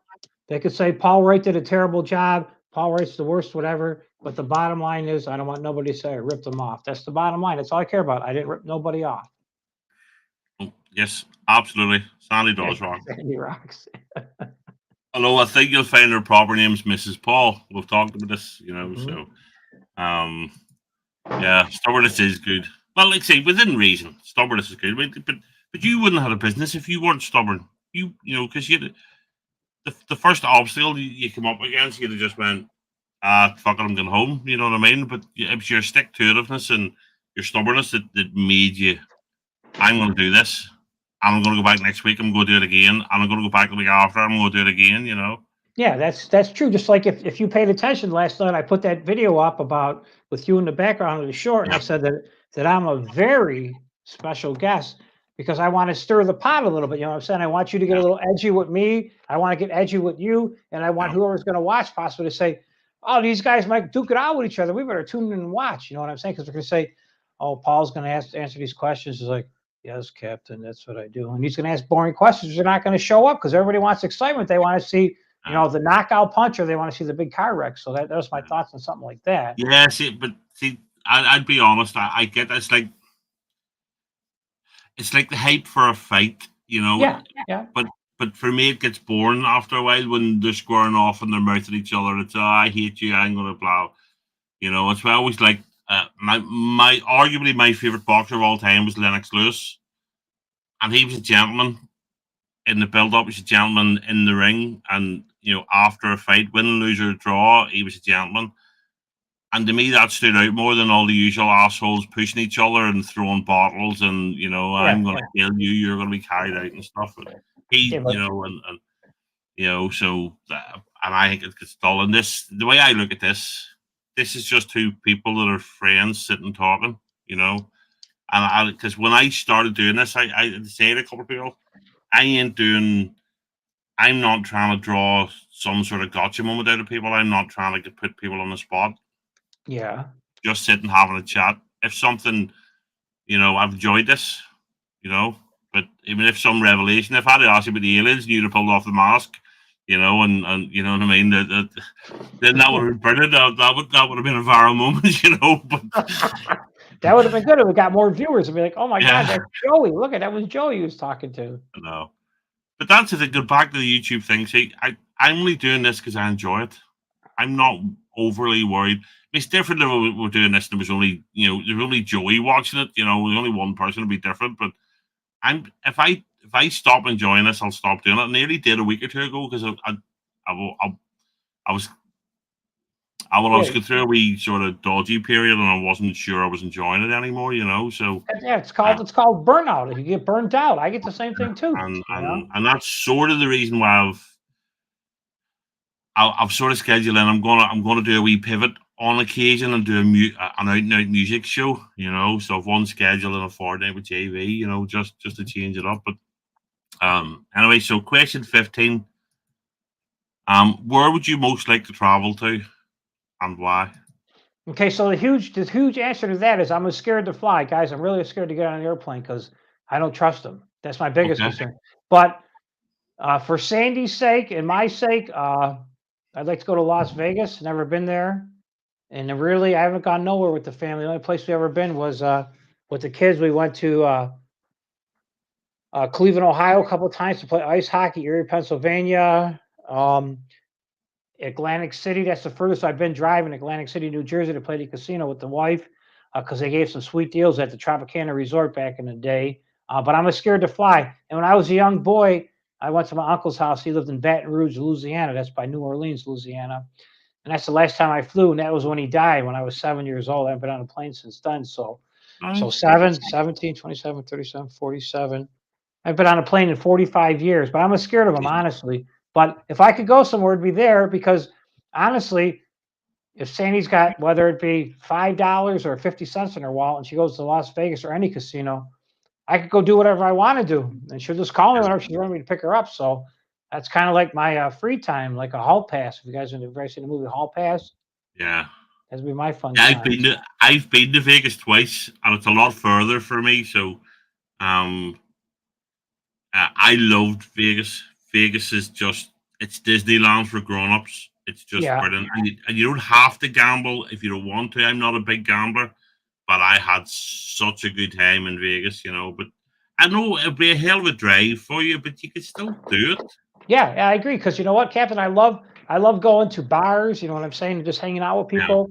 I have people I don't know. I just like listen to their bullshit. They tell stories, and people talk about problems that they got. But these problems that people got, it's called life. It's everyday problems. These problems Yeah. aren't going to go away. So I just sit there and I listen to them. I'm not saying that I got a perfect life because don't get me wrong. I've been through the good, the bad, and the ugly too. But I listen to them talk. I'm like, you don't got no problems at all, So, but I do enjoy that, and I love listening to the music a little bit loud in the background, whatever bands that they're playing on a jukebox Yeah. or whatever. I love that, and especially if there's a live band in person, that's even better. The only bad thing is Mrs. Sandy. She don't have a license. Her whole life she never drove. She always been with me, so I can't get too carried away because I got to drive home. So that's my only problem What right there. so you have kids? Have you a kid or kids? I know you have a Yeah, son. I got two kids. Yep, one's 34. She works with Sandy at the hospital. She's an X-ray technician. She does CAT scans. And then my son, he's 33. He worked in the law enforcement, and after 8 years, he finally got out of the law enforcement because he can't take it no more with the disrespect. So now he's a mailman. And when I say he's a mailman, he actually is a male Yeah. man that delivers letters. Not none of these. Yeah. Well, we can't tell if he's a guy or a girl. He actually is a mailman. And if Yeah. he comes home and tells me he's not a mailman, he's done. He's dead. Yeah. And that's all we got. And so we're empty nesters. Joey been to my house. U-Haul's been to my house. And they know what it's like out here. It's nothing special. I don't live above my means no more. I don't care if you got a better guitar than me. I don't care if you got a nicer house than me. I don't care if you got a better truck than me or a better snowblower. I give up on it, Captain. I'm not about material stuff anymore because you know what? I just live to stay alive now. That's all I'm about. Yeah, I agree. It's not important. I mean, the reason I can, if I like a couple of weeks ago, I just fucking got to buy guitars because I don't waste money on stupid stuff the rest of the time, Yeah, me either. I used to when I was younger. Yeah, definitely. But the reason I asked for the kids is they probably could both drive, so you could do a family road trip. Yeah, but the kids are my daughter's got her own family. I got grandson and a granddaughter, and then I got two grandkids with my son. He's got his kids. But you get easy. So we'll go back to the flan thing. But Vegas is so good. I think you've got to do it, especially because Sally loves the casinos. Oh right? Yeah, definitely. Yeah. So it's it's a couple of days drive each way. So I understand that's a lot. So you could either use the trains and do it, and that way you could sit and have a beer and have a sleep and all the rest of it, or you could take 2 or 3 cars and take the whole family because you could take kids to Vegas. The other stuff in Vegas for kids is, Yeah. Or you could get a big RV and you could take turns driving a big RV down the highways. I just got to put my big boy pants on and just get on the airplane. You know what I'm saying? It's or you all could do on that. me. I got to put my big boy pants on and do that. So, what made you afraid of flying? Then was it a bad experience or just too many airplane No, disaster movies? no, I just well now it's just a fear of it crashing. To be honest with you, but one of my friends he's actually certified airline mechanic, so he's pretty reliable. He does believe in it still. But I also get motion sickness too because I remember the first time I was flying, we left out of Buffalo and we were landing in Atlantic City. I should say Atlanta, Georgia was our destination before we went to New Orleans, Baton Rouge. Okay. And I was sitting by the wings and I was watching the wings the whole time. They're going like this as we're flying. You know what I'm saying? Looking out the windows, you can see the wings bouncing up and down. I thought for sure we were going to crash, but we didn't. So it's a mental thing. You know what I'm saying? It's more of a mental problem on my end. It's a pity because I like the only time I ever freaked out flying, I'll be honest, coming home from Amsterdam, I had that many drugs in my system. I freaked out on. I freaked out on the way to the train station, and then up to the airport, and then on the flight home. It's the only time I ever freaked, and that was because I was tripping. To be honest, more than anything else, So, but it's weird because there's a few people in our YouTube friends group that haven't flown or will not fly because they're afraid of it. I won't name Blake, JV, and Dorito. I won't embarrass them by saying that they're pussies. But it's definitely because especially because your country's so big, you've so much that you can see over there without even needing a passport. And to not want to jump on the plane and I mean, look, my buddy that went to America with me twice, he hated flying, terrified of it, but he still Yeah. did it just because he wanted to go to the America and stuff. And we had 8.5 hours from Belfast to New York, and then 6.5 hours down to Vegas. And he even did a helicopter tour with me in New York. Yeah. Even though he was afraid of it. So at some point, you maybe will if you wanna go, you have to just man up and do it. Yeah, I agree. I put my big boy pants on and do it. I agree with that. Because there's ways around it. See what Nick used to do. He'd take literally see just as he was boarding. As soon as the bar opened, he'd throw a Temazepam down his neck, and then he'd order a couple of vodkas, and then he'd just sleep on the plane till he got there. Yeah. The only problem is when we got to Vegas, I wanted to go out and party, and he wanted to go to bed because he was, He partied out, they turned out. Yep. Because he'd all that, triangles and all that. So yeah, it's not stubbornness. You do too much for people who don't appreciate it. I know people don't think it. People think I'm a bit of a dick, but I'm not. Never. Nobody would say that. I was too willing to jump and help people, and then I realized it was all one-sided. That's been the last couple of years. So, hello, Robert. I don't recognize that name, so welcome. Hey, Robert. He's from my channel. Thank you for stopping by, Robert. Yep. Welcome over. But flying, like I get it. It's it's a weird thing, but truth be told, you're more likely to die on the fucking highways than you are in the air. So yeah, I agree. I agree with that. But you've honestly, because I genuinely I'm trying to talk myself into going to America next year. I've been talking about it because I want to meet a lot of you guys. You know what I mean? But listen, Captain, you were talking to Dorito the other day. I'm telling you, just get Taco Bell. You don't have to go to his house. It's exactly the same thing. I'm being honest with you. Yeah, maybe. Yeah, I'm telling you, that's true. And hey, I'm Angie. not sure. So go ahead. Angie's in the chat. She said, can't wait to fly to Alaska. Hey, listen, Angie, if you ride your bike real quick to my house, when this chat's over, Captain, I'm going to ride to Samantha's house on my bicycle so we can ride our bicycles together. Okay. You're not going to tandem and do it that way? Yeah, that'll work too. We'll bring a little rope so we can tow each other for a little bit. Or we get the two-seater with the two seats. That's it. That's what we said, a tandem. So what'll do you and Angie can cycle and put Mrs. Paul on the handlebars, and then that way you. She's not coming because she'll be a party pooper. She'll ruin the party. Oh, okay. Yeah. Perfect. Yeah. There you go. Joey's right. 10 more times likely to die in a car crash than a cruise plane crash. Yeah. But look, I understand it's but it's mind over matter. Honestly, mind over matter does it. Yeah, I honestly think see if you could coax yourself into doing it. I think once you've done it once, is what I would suggest is pick a relatively short haul flight. You know what I mean?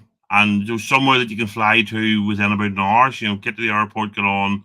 You're only up.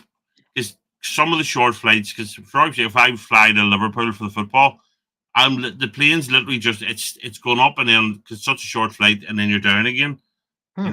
So it could be baby steps like that.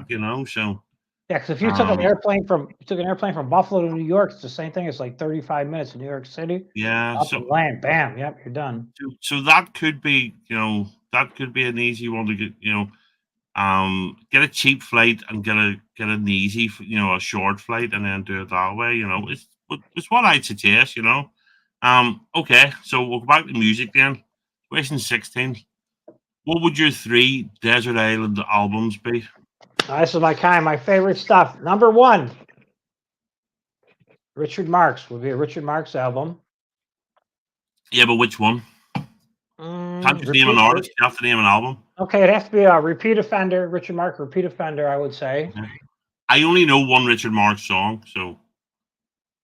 No, he's super good. I'll tell you the rest of the story in a minute. And number 2 would be a Whitney Houston album. I'm not sure what Whitney Houston album would be called, but they would sing Didn't We Almost Have It All by Whitney Houston. That's one of the good songs. The first album. I actually had that on cassette. Okay, that'd be number 2. I can't remember what it was called, but. Okay, and number 3, you guys are gonna laugh. It'll be my Milli Vanilli. Milli Vanilli's the go-to. You guys don't like Milli Vanilli, but I got him right here. He definitely is the go-to. You've mentioned Milli Vanilli before, and I genuinely thought you were joking about it. No, but listen. Okay, so here's where I'm at. If you hear me out. I got the CD right here. But okay, and where I'm coming from, some of you people are going to say that I'm strange. There's no better feeling in the world than being in love. Okay, because if you're in love, it don't matter if your house catches on fire. Like I said, if you've got 4 flat tires on your car, if your furnace broke, it don't matter because you're in love. You just work through it. So that's my first thing. And by having Richard Marx, I like him because he sings love songs. He sings about love. And I used to think that he was singing to his girlfriend, but my wife warned me that he was singing to his wife.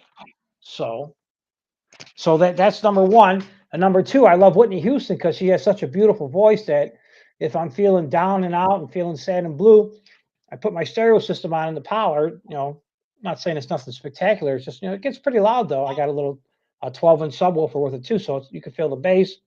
And it just picks me up. You know what I'm saying? No matter how down I am, Whitney Houston brings me up. And then if I'm totally in the dumps, I play Milli Vanilli, and I could dance to all those songs. You guys might think Milli Vanilli's a farce, but Milli Vanilli, those guys were the bomb. And there's a lot of people out there nowadays that even still put concerts on and they lip sync to them too. But those would be the 3 that I would have. Yeah, but didn't Milli Vanilli lip sync? Was that not the controversy? Yeah. They weren't actually the singers; they were just the guys on the album cover. Yep. That's so true. Very true. Back in 1989, they got busted at one of their concerts for singing, "Girl, you know it's girl, you know it's girl, you know it's girl, you know it's girl, you know it's." But I'm telling you, those guys were the bomb. They could go anywhere. They could get any lady at the bar or any guy at the bar that they wanted because they were the man back in the day. You know what I'm saying? I'm not a Whitney fan these days, but I appreciate because I bought I want to dance with somebody and all that. Yeah, that's a good one. Yeah. That's on the same album, but cassette that I had. I like that. And I am, despite being an old rock guy, I am still a sucker for a good power ballad or a good love song. Mm-hmm. And it's that's the weirdest choice so far. Which is fine because it's music. It's supposed to be whatever makes you move is what you're supposed to listen to. Okay, so Captain, so I'll tell you real quick, super quick story about these 3 albums right here. We went to a friend's 50th birthday party, which was 2 years ago, and it was during the C word time. You know what I'm saying? So we're just getting out of the C word, coming out of it, and things were starting to come back together. So I went to this band, and I said, "Can you play Love Shack by the B-52s?" They started laughing. The ladies that are with the guys from the band, and I know the ladies from the band too because we went to school together. They're laughing. I said, "Well, can you play the B-52s?" Then I said, can you play Every Breath You Take by the Police? They laughed to it. I said, can you play any Prince songs? They laughed to it. I said to the girls, I said, man, I said, your band actually sucks. I told the lady this. I said, because you know what? You guys are too friggin' macho. You want to play Black Sabbath. You know what I'm saying? Stuff like that, Metallica. And ladies, I'm going to tell you this. If you got a lady, you know, or a significant other, they want to go dance. They just don't want to go sit there like this. Yeah. You know what I'm saying? So that's my thoughts on that. So my friend's band that played for his 50th birthday party, which led me to, you know, meeting JV and deciding I'm gonna try to guitar, make some money, not make money with guitar, but play for people, try to make a couple of dollars in tips. I said that if they could, this band could break down and play some party favorites, you know what I'm saying, like Twist and Shout by the Beatles or that, they might get their old ladies, whether it be a guy or a girl, to say, hey, we're gonna go see JV's Hangout Band because you know what? They play a good song instead of seeing Captain's song, and all he plays the whole time is AC/DC, where we can't dance. So no, I get you, because I talked about this. I was just at the stage where, when I was still going out in Belfast for a wee while, you still had discos, and the discos, and I didn't like a lot of disco music, but to be pretty honest, it's where the women went, right? Yeah. And then because everything stops here at 1 o'clock, right? Because our licensing laws are shit here. So come 1 o'clock, you can't drink. So everything basically switches off after. So come 12 o'clock, what they do? They started playing the slow music, so she could grab somebody and get on the dance floor, and you know, and see what happened. And you don't get that now, because you go out and it's all, you know, just bum bum bum bum. It's just shitty dance music, you know. So I get that completely. And then if you're a band, you have to read the room. If you're a band that's playing at a rock venue, fine, play rock songs. But if you're playing in a normal pub or whatever, people want to hear stuff that they can sing along to or dance to, you know.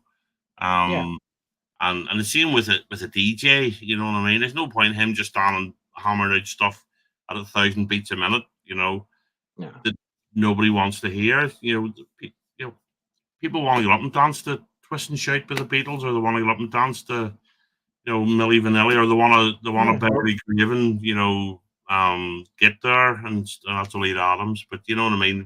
Get up there and smooch with somebody on the dance floor, and you know, so you have to read the room.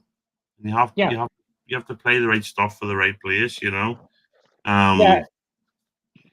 I do believe that whatever you're going to do, like, you know, band wise, you need both people to be interested in going to the band instead of saying, "Come on, we're going to go see so and so." So, and just like my thoughts on, I don't want to say gave up on YouTube, but I you know, I'm not as motivated anymore by YouTube because of the financial money, and I'm not just like you. You're not. You could dance to Slayer too if you want to, but to jump back to the YouTube thing, if you think you're going to make crazy money and you don't, you get not motivated. Because I met Captain. I met a guy back in the day. He's still my hay farmer, and his dad told him they're third generation dairy farmers, and I buy hay from them.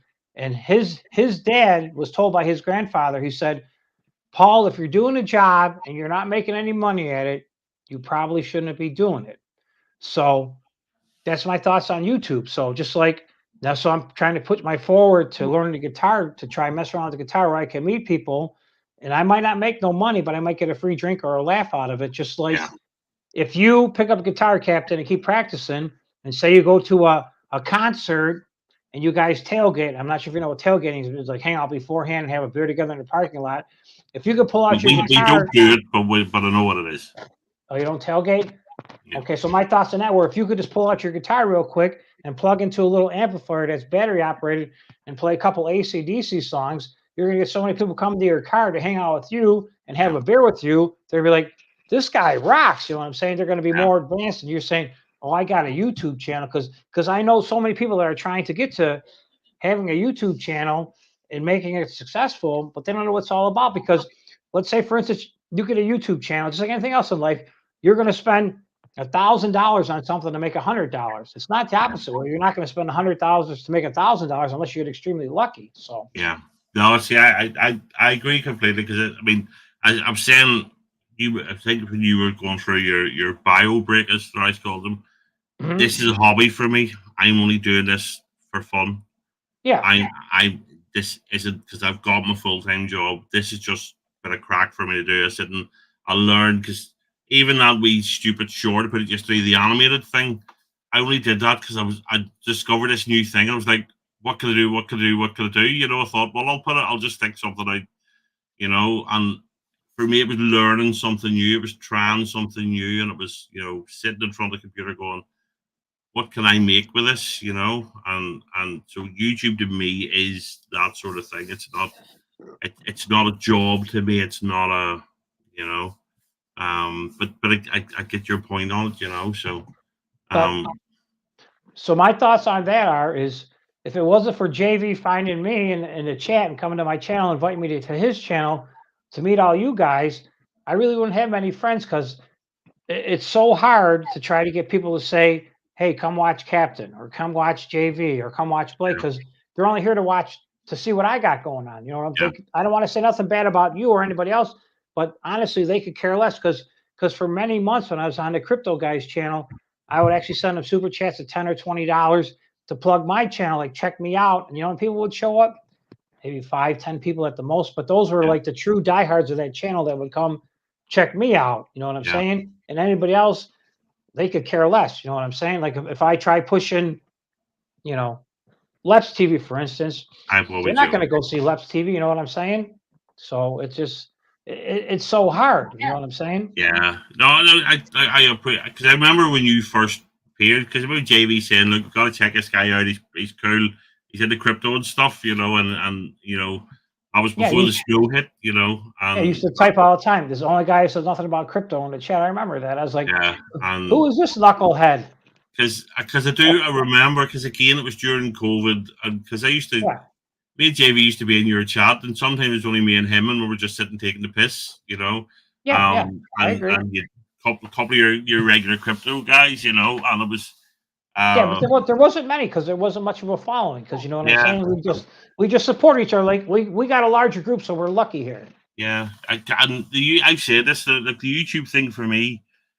I said this when I had EB on. I'm pretty certain it was because I could hear my brother watching EB doing a reaction from 2 rooms away because EB's got that laugh and it Hmm. travels, Yeah. Yeah. And then my brother went, "Look, you've got to see this guy," And I watched a couple of his, and then watching him, I saw the B&A show, and then from the B&A show was JV's on a Friday night. And that's where it all comes from, So, Yeah. um, don't you be answering that question? I'll mark it. We'll ask it because we're not that far from the end. So Yeah. question 17. Sorry. Have you always made friends easily, and is it getting harder as you get older? I would say yes and no. I think I'm a likable guy, so I've always made friends, but I don't make too many friends because I don't want to get caught up in their drama because I'm just like you, Captain. Like you say, certain people won't do stuff on their channel; they don't do it. I'm the same way with when it comes to friends. I offer you advice once or twice, and after that, I just keep my mouth shut because you know what? I'm just wasting my breath talking about it, trying to push you in the right direction. Yeah, But I always made a lot of friends. I was always friendly, and if you treated me nice, I treated you nice back. The same way. I always gave you respect. That's how my mom taught me to respect your elders. You know what I'm saying? And she always told me, if you ain't got nothing nice to say, don't say nothing at all. And as I'm getting older, I really, the friends I've got, which aren't many, I'll be honest with you, not many, because I'm not perfect and I'm not, Mr. Know-it-all or, Mr. Universe. I only have a few friends. In a way, I guess it's because, well, one, I don't have much time for them. And two, I don't want to let them down. So, whatever friends I made on YouTube, that I try to support them if they support me. So something like that, it's definitely not hard to make friends because I can go out and if you want to talk, I'll talk to you. If you don't want to talk, it's fine. Or if you want to talk stupid stuff like politics or religion, later, you know what I'm saying? I got better things to talk about. yeah. No, I get you because I think the reason I ask is I'm terrible at making friends. I'm, you know, um, and then I use the term I'm an acquired taste. Not everybody's going to like, because I am quite opinionated and I'm not shy about sharing my opinion. And like I say, I don't tolerate assholes and I don't tolerate bullshit. You know, I'm not one that sit and blindly just let somebody talk shite, and you know, and that isn't everybody's cup of tea. You know what I mean? Because I know there's certain people that think I'm super grumpy and that, you know, and Jules always mocks me for being grumpy and stuff, and I don't think I am grumpy. I think I'm just honest about stuff, you know. But and I find it hard to open up to people, and people find it hard, you know. But I think once if I get past that with people, I think I'm a good friend, you know. But Yeah. I think you sort of have to earn my friendship and vice versa, you know. So So my thoughts on what you said there, you know, not to critique you or nothing, but you definitely are just like me. You shoot from the hip just like I shoot from the hip. I call bullshit when I see bullshit, but you seem to be like right to the point. You know what I'm saying? As where I think I might joke around just a little bit more to get to the point. So you and I were exactly the same because we're both workers. We both believe in ourselves, but you just have a tiny bit less patience where you just say, it's this. So that's the only difference between me and you is just that tiny, tiny, tiny bit of, you know what I'm saying? Just going yeah. along with it. Yeah, I just think, yeah, no, I can't disagree with that. I'm not patient with people, you know, so it's just, and like I say, I mean, I try, one thing I've tried to stop making snap judgments. The problem is, nearly always my snap judgments turn out to be true. They tend out to be right. You know, if Yeah, somebody turns up on a channel one night and say on Joey's panel, and I'd go, "You're a wanker," you know, and I'll think it right away. And yeah, it's not very often I'm wrong. You yeah, know, I know. there's a few, you know, but it's weird. And I mean, I find in real life, I don't smile enough. You know, with people, had a boss didn't like the fact that you know I didn't smile enough, and I didn't. And will you ever fuck off? I'm working on a builder's yard in a real rough area in Belfast. They don't want McDonald's. They want a what the fuck Yeah, do you want? They want you know they were rough and ready, and you know they wanted the crack and they wanted banter. They didn't want somebody smiling and nodding like they were getting a coffee in Starbucks. You know, so it's because I know people. Say again to use the term acquired taste. If you get to know me, then I'll talk. You know, yeah, want to know open up. what to Yeah, talk about. Yeah, because I'm not very good at small talk either. You know, so I can't just meet somebody and talk to them. Whereas we go to gym, my brother, everybody goes down about 10 feet of my brother. He ends up talking to them. Where they look at me and they walk on because I just always look grumpy. You know, and in fairness, it's probably because I normally am grumpy, but you know, but normally if somebody talks to me, oh, did you watch a match last night, or did you know, whatever, then I'll talk away, you know. But um, yeah. yeah, I do agree though, but you're so true. If you smell a rat, it probably is a rat there. You know what I'm saying? look, And you, I've said this, I've said this repeatedly, right? So I've tried to coax Angie and that on this and Sam. If you walk around presuming that all people are nice, what's going to happen?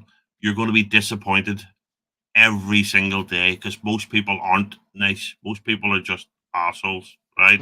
yeah, So you're going to get disappointed constantly. Where if you walk about assuming that all people are cunts, right?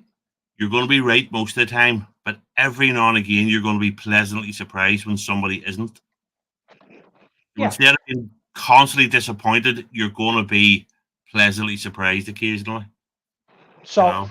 so my thoughts back to that is instead of accepting a disappointment, you just got to say, you know what, that person or whoever it might be wasn't worth my time. So you know what I'm saying. But you don't want to give too much of your heart out. You know what I'm saying by Yeah. becoming like too caught up in Yeah. their trap that they're selling Ah, you that you just want to no, but that's the thing. brush Because it off. if you give everybody the benefit of the doubt, half the Yeah. time they're going to let you down. So hello, JV.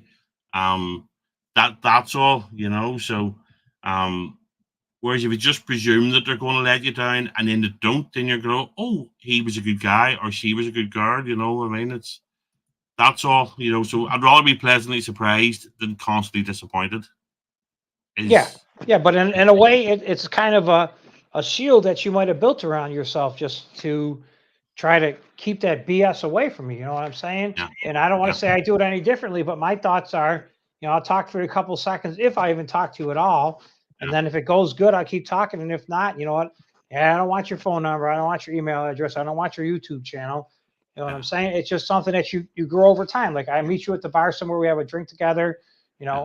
We have a couple chicken wings that I didn't eat that you eat, or vice versa, and then eventually it grows into something bigger and better. But you're right, 90% of the time it's bullshit, and it goes south quickly. If we're sitting at opposite ends of the bar and I put Milli Vanilli on the fucking jukebox, you'd be straight over to say hello then. Oh yeah, I'll be dancing. Yes, it's true. Ooh, and you'll be taking your drink, going, "Oh my god, I don't know this guy. This guy's an idiot." You'll be like, but no, I'm Captain. I'm all about having a good time. If it's not fun, I'm not going to be here. That's why. I know. You know what I'm saying? That's why I enjoy. You know what I'm saying? You invited me on your show. We're here to have a good time. If it wasn't a good time, my mom will be calling. I get that. I've said this a lot. Life's too short, right? Yeah, I do agree. I agree 100%. Yeah. And that's why I'm reluctant to go on a lot of panels now, because too many panels are just full of people I don't want to spend time with. Where I wouldn't turn around to say you at a panel, I wouldn't send you a message on X going, I want to come up there, but I'm not going up because JV's there and JV's hair is too perfect and I'm not going up. I wouldn't do that. I'm back on X now. I figured X back out just for you, Captain, so you can feel special. But anyways, Joey learned me back in the day, probably about a year and a half ago. Joey told me, he said that if you're live and somebody else is live, don't worry about it. You got your own people. They got their own people. Don't worry about it. So Joey learned me that back in the day. You know what I'm saying? So don't worry about that. No. But what I'm saying is, I say you went live and you'd 4 or 5 people on a panel, right? Mm-hmm. I would maybe check in and say hello, but rather than me going, Paul, I was thinking of joining, but I don't like 2 other people there. I would just go, Paul, have a good stream, and I would move on. You know what I mean? Yeah, I do agree, because I can only control who I spend time with, but I wouldn't dictate to somebody else who they spend time with, so. Yeah, so I mean, for instance, I agree with you 100%, but you know what? If it's not your show or my show or whatever, I'm saying, you can't pick who you got on the panel, so nobody's going to like nobody, because you know what? Somebody's going to like something out about me. Somebody's not going to like something about Joey. Somebody's about Angie. Somebody's not like something about Sparkle, about Dorito, and so and so and so and so. Because everybody in life has a comment about somebody, and everybody is a hater, and all the comments they're going to have are negative. You know what I'm saying? So yeah. So you got to please yourself, basically. Yeah. So that's it. But you're right. If it's not for you, if you don't want to spend time, and if you don't think it's fun, you're right. Just don't do it. Yeah, I mean, like if I had a panel, you know what I'm saying? If you're going to argue with, say, JV about something, you know what? Well, I don't want you on there. I don't want JV on there at the same time, because I want to try to grow the channel, make the channel, shrink. But realistically, if you guys had a good, exchange of words, it'd probably make the channel get more people, actually, because they'd be like, punch him. You know what I'm saying? Yeah, see, that's the thing. I don't like it, but when you get it all the time. Even so, we have a sport. We have a sports radio station here called Talk Sport, right? And they also they go live on YouTube, so you can watch what they're doing at the same time. If you want, and then they clip it and they'll go. For example, Danny Murphy, clashes with Darren Bent about Liverpool, blah blah, and then you go in and they just one will just go, well, actually, I think Liverpool's better than Man United, whatever. You know what I mean? Yeah. I disagree. I know what you're saying. Yeah, just to try to get the hype. But you see it all the time on the thumbnails. Such and such destroys, blah blah blah. And it is sad that people want to watch the controversy and the drama more than anything else, rather than just something that's entertaining and all the rest of it. So. Yeah, they definitely do like the drama. That's what it's all about. That's why you got to watch Jerry Springer if you never watched him before. Yeah, back in the day at Night Livestock, it was something I'd only ever watched the odd clip of. You know, I was never a big fan. So, okay. Question 18. What one current law would you like to change or remove? A current law. I would have to say speeding, driving too fast. I mean, it's not that they really enforce anything around here anymore since we had the protests back in the day, a couple of years ago, so that the police really became a lot softer in our state. But that'd be nice to have no speed limit by us. That's what I would change. Would I remove? It probably wouldn't be able to remove, but that's my thoughts on that. That's a pretty lame answer on my end, but other than that, I mean, I'm a law-abiding citizen. You know what I'm saying? I try to be nice to my neighbors and be happy to people, and so it's really not. No, I agree because I'm absolutely a law and order guy, but I would agree. I think some of this we've got to the point now they're changing some of the speed limits in certain areas at 20 miles an hour. How the fuck do you drive at 20 miles an hour? It's Yeah. bullshit. It's bad for the car. You know it's just everything about it. It's not good for the planet. It's everything. But I'm quite happy to be sensible in built up areas. Okay, drive 30 miles an hour, whatever. But we have roads here that are relatively quiet, come about 6 or 7 at night, and the speed limit should change from 30 miles an hour to 40 or 50 at that point. Mhm. I'm all for variable speed limits. And we don't have it, which is a shame. Welcome back, Blake. So it's I shall modify this. Yeah, I agree. I can't disagree with that one. I did a speed awareness course last year. Or it might have been the year before. I had to do it online, rather than go to the courthouse and do it. Mhm. And Yep. I was so close to I was that close to just telling the guy to fuck off and on the thing because Yeah, they call him the oh, DA, the district attorney, gives you the uh, he well, reads it what was you're that gonna was get. that one. It was one of those ones. It was do the course, you get 3 penalty points. So you Mhm. do the course. This guy's and he's trying to be funny, and you have to smile and you have to engage. Every time he looks at you, you have to give him the thumbs up. So as he does it, because you can't be sitting with the sound off, listening to music. You have to be paying attention now. And I was so annoyed that I was that close to just. And at one point he was asking me a question that was stupid, and I just had to say to him, "Look, I understand the words you're saying, but the question, I don't understand what you want me to say." I had to get him. He just I hated it, and that was because I was doing 3 mile an hour. Well, one of us was doing 3 mile an hour over the speed limit, Yeah. So, and it was bullshit, unfortunately, Well, So, what they do by us now around here, instead of offering you a driving school, you could do once a year like a reduction on your insurance through like you said, through the internet thing. But instead of giving you a driving school at the course, they offer you parking tickets instead because they get parking tickets. They'll give you 2 or 3 parking tickets. Excuse me. Then that city, town, or village, they keep the money for themselves instead of passing it to the state. see, they won't do that for us. So if we're speeding or some other bullshit infraction, they give you penalty points and a fine, right? Mhm. So if you get 12 penalty points, you lose your license. Yep, they got that here too, but they say Yeah, we're going to offer you parking tickets with no points, and you say, "Okay, I'll take it." You know what can't I'm do saying? that here. And you can only do the speed awareness course once in 3 years, So I've done it now, so I couldn't do it again. And Hmm. it's bullshit, And it's just a money grab. It's the vast majority of it's just money. It's nothing to do with caring for the community. It's nothing to do with road safety.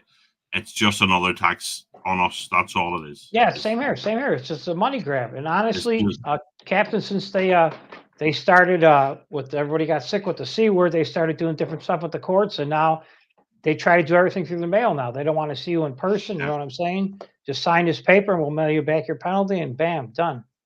yeah, So, but they just want to so collect the cash. You collect the cash, and move on to the next yeah, person. that's all it is. And it's easy, guys, because we have the uh, ANPRs, the automatic number plate recognition cameras. So they Yeah, we literally got just them drive. too. Yeah, yep, camera readers, So we got them. they've been here for years, so they'll literally just you'll drive past the camera and they'll go no road tax, no insurance, and he's 2 mile over the thing, and you'll get a letter in the post going, we're going to do this, we're going to do that, and you're just any chance you get over, fuck off and just let me drive to work, So, it's nonsense. So, okay, question 19. What is your favorite conspiracy theory? So it doesn't have to be. I'm not saying it's one you believe, but what's your favorite conspiracy theory? Even if you think it's bullshit, what's the one? Okay, I used to. I don't know if you guys ever watched it. It might have been from the UK, made it originally. They had Jesse, the Body Ventura. He did conspiracy theories on like the Discovery Channel in the United States, and used to talk about different things. But my biggest thing, if Sam's watching Samantha, is they have some kind of radio frequency through the antenna system. I don't know how they got these huge fields in Alaska that might be to detect, like I say, missiles from Russia possibly coming over. Yeah. And somehow, if they could turn them up high enough, the frequencies, it actually changes the weather patterns by us. So that's my biggest conspiracy theory on that, because they said that it could actually move the lows to a different area just from that radio frequency. So that'd be my biggest conspiracy theory on that part. Yeah, I think weather control's been, I know some of the mega rich Arab countries can make it rain and all because they'll literally sprinkle is it silver dust or something into the I can't remember what it is, but maybe silver nitrate. Yeah, like off the contrail, off the contrail of the airplanes. Yep. Yeah, so they can't do that, and it is scary that you go cloud seeding. Yeah, that's the term. It is scary that some lunatics could change the weather on us. That is proper James Bond villain stuff. It's really amazing though with technology and how smart people are that you could figure stuff like that to actually make it work. Yeah, you're right, BC. Aluminium. Yes, thanks. Aluminium. Okay. Yep. I couldn't remember what they did, but yeah, they literally just they'll basically sprinkle stuff in the sky to cause it to rain and stuff. But yeah, that's a weird. That is a scary one. If somebody can literally turn a dial like you see in the movies and start typhoons and hurricanes and stuff and target them at wherever. So that is a possibility. That drops back to the alien question. You know what I'm saying, with other people and all that, and different planets and stuff. So that's a good possibility. Do I believe that governments would do this if they could? Absolutely. I government care nothing about us. We're just ordinary mortals. So we're just here to be milked. So yeah, we're just taxpayers. Yeah. That's all it is. They don't give a fuck about us. Because there's a guy, I can't remember his name. He's Alex something or other. He's supposedly he's a comedian. He's a political commentator. I don't like him. Not Alex Jones. Alex something else. Anyway, I'll have him use the phrase, if you believing that a politician cares about you is like believing that the stripper actually loves you, and he's right. You think about it, they don't care about us. They want to pretend so as we vote for them, put them in the office so as they can make as much money as they want and gain as much notoriety and fame and power and all the rest of it. So nonsense. So right, so the last regular question then. Okay. What one thing from your childhood do you regret your children not having or doing?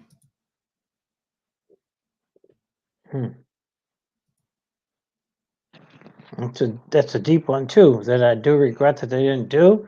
I really didn't do too much because I had a single mom. She didn't drive back in the day. My sister drove us around when I was younger, and so what did I disregard that my kids didn't do that I didn't do? I don't know. I was back in the day. I was a youth hockey coach for many years with my son and my daughter, and then I was a soccer dad for many years, and I just wanted them to try to be professional athletes, which never happened on my end, but maybe because I was trying to live my dream through them. But realistically, I have no regrets. I always had a house. I always had a warm room. Mom always cooked for me. I had average clothes, so there's really not much I don't regret. And with the for the kids, I thought I did the best I could. Maybe I didn't, but so I really don't have no regrets in life. But is there something? Is there something you think that they miss out on that you and I maybe were able to do, or I'm not trying to coax you into an answer because No, every everybody so far has basically had freedom, the freedom to go out and play, the freedom to go out and enjoy themselves, and yeah. But Okay, so to jump back to that situation, so back in the day when I was younger, mom said back in the day when the street lights came on, you came home. You know what I'm saying? yeah, That was the number one. Number two, you could ride your bike wherever you wanted to. Nowadays you can only ride your bike, 3 houses down and turn back around. So so basically we become like helicopter parents. Actually, we're trying to keep advantage of our kids and take advantage of them, but I really wasn't like that. You know what I'm saying? Because I trusted people and I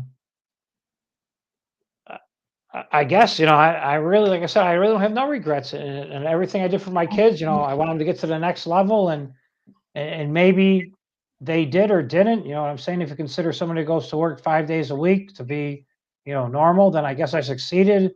If you don't, you know what I'm saying? I didn't raise them to sit home and wait for nothing or to be, yeah, people receiving stuff for free from people. You know what I'm saying? So, but I tried to raise my kids hardworking. Honestly, my kids when I was younger, Sandy worked Monday through Friday at her job. She's been there since 1991, and so during the day when I was like cutting grass, I would take the kids and drop them off at grandma's house, and my mom would watch them.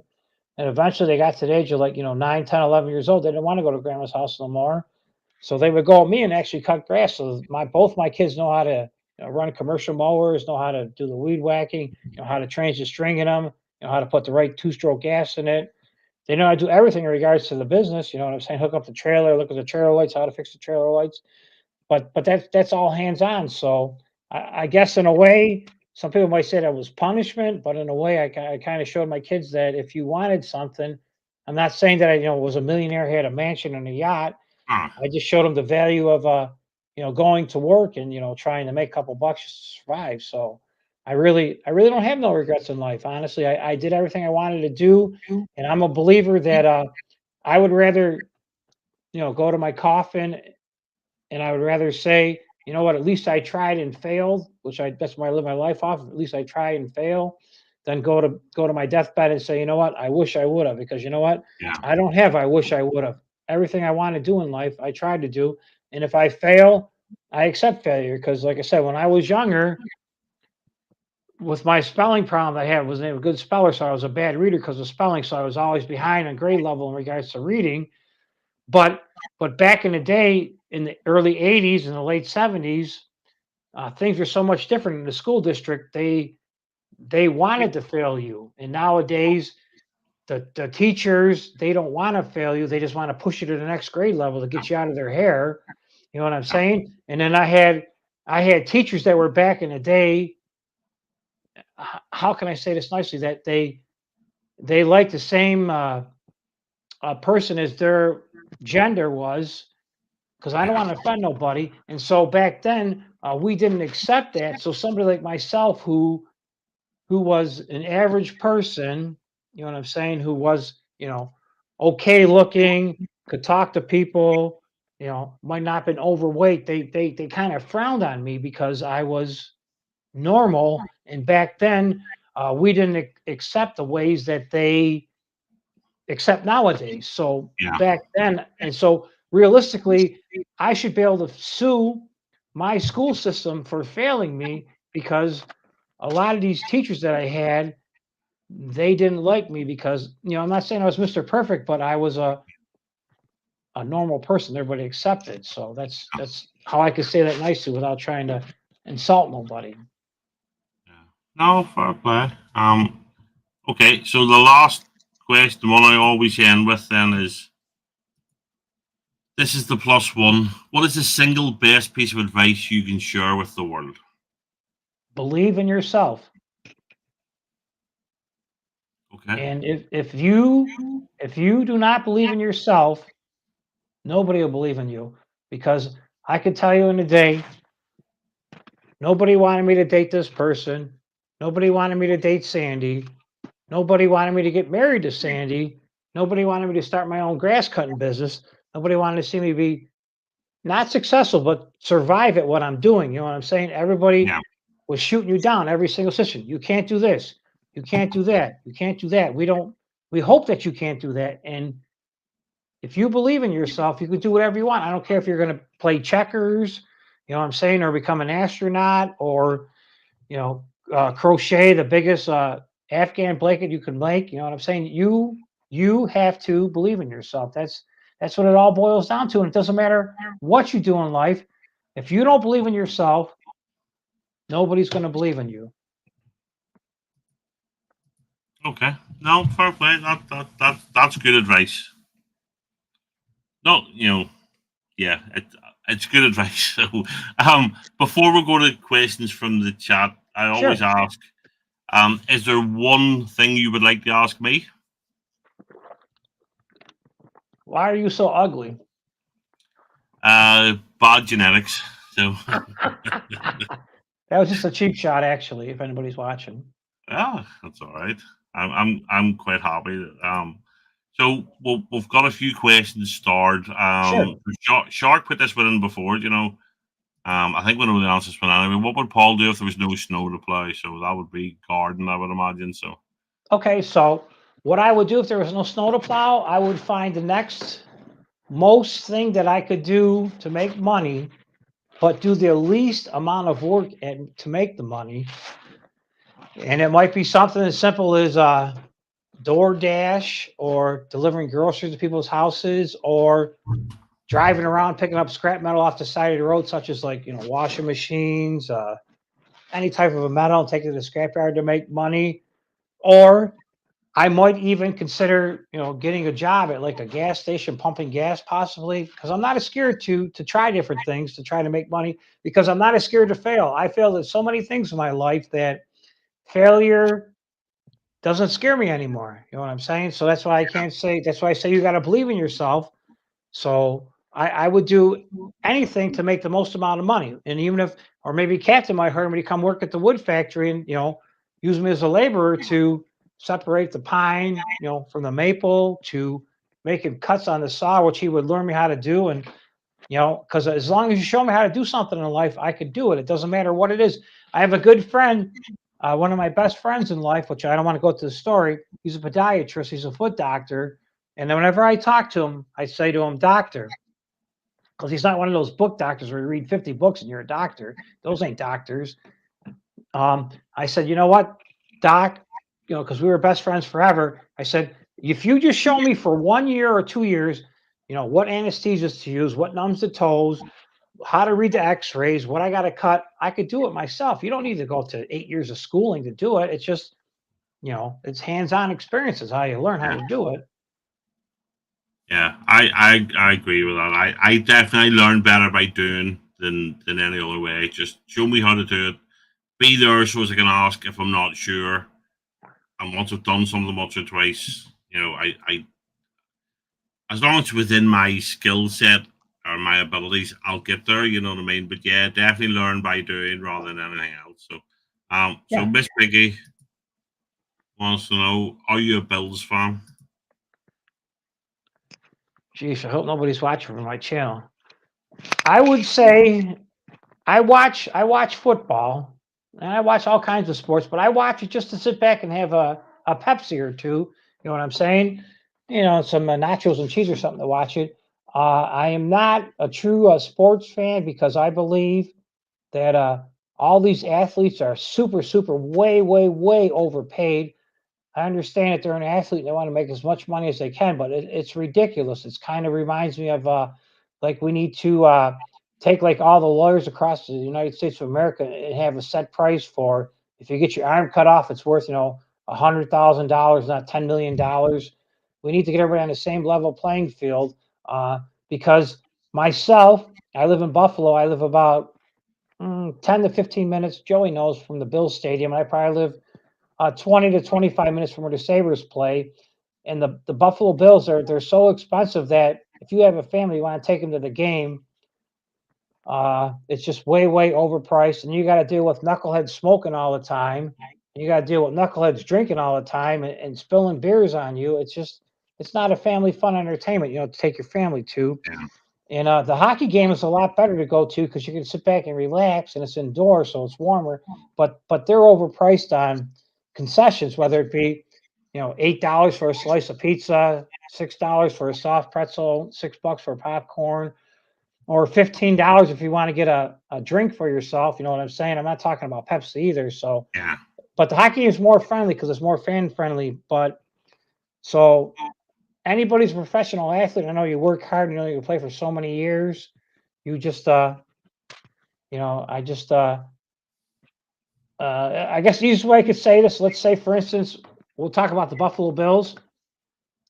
I'll say the Buffalo Bills. Say, for instance, at the end of the season, the NFL hands the Buffalo Bills $5 billion with a B dollars to the owner, Terry Pagula, the Buffalo Bills.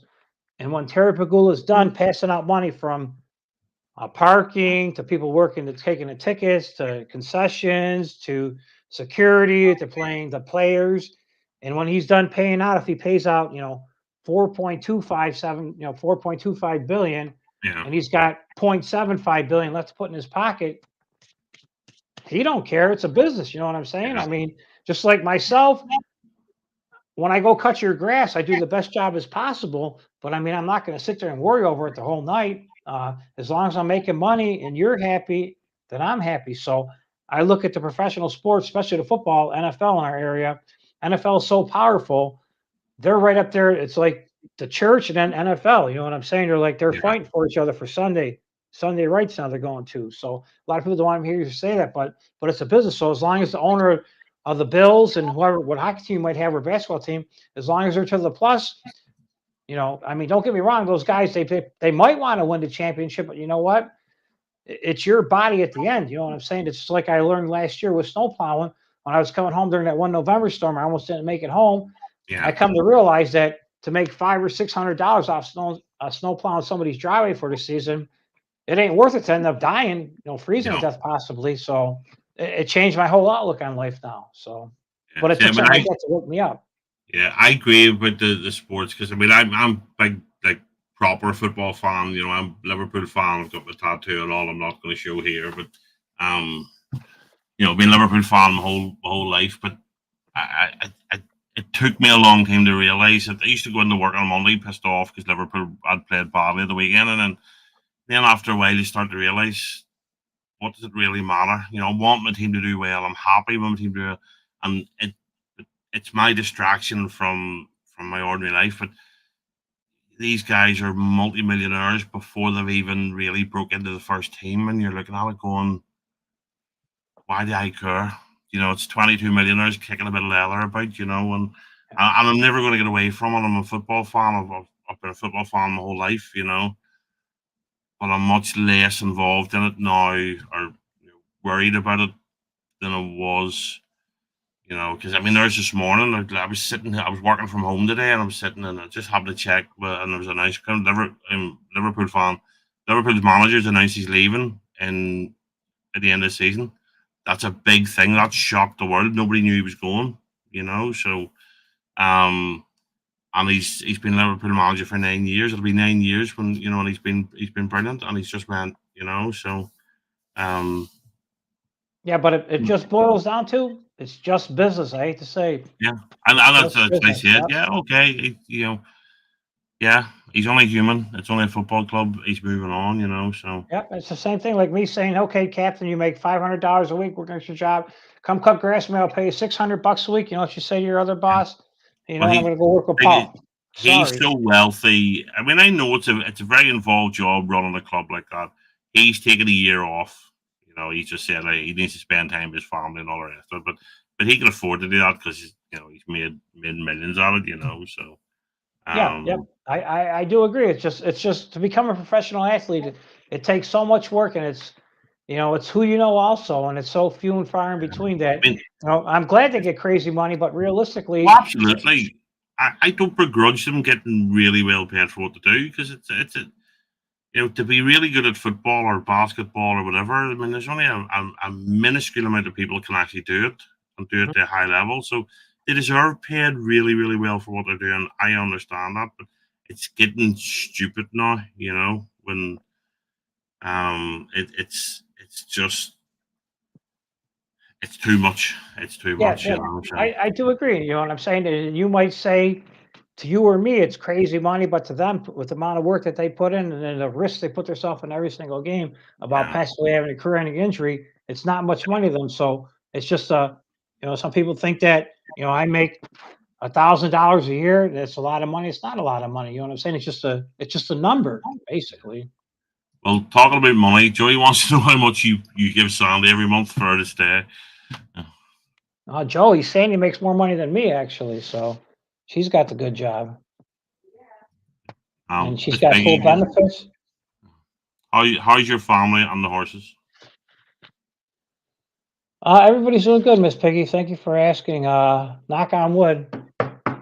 You never know, you know what I'm saying? But everything's going good according to plan. And you know what's weird? It kind of ticked me off this morning. I heard a comment this morning. I was watching the weather before I took Sandy to work, and the one of the weather guys, the local weather guy, he said that, you know what? He said, winter hasn't been too bad in Buffalo. We only had one bad week of winter so far. But then I think about it, that one bad week of winter is a pretty bad week of winter because we probably spent, not myself, but I'm saying the county where we live, our county, they probably spent probably $5-6 million to get all the snow moved around, and it's pretty much almost melted by now.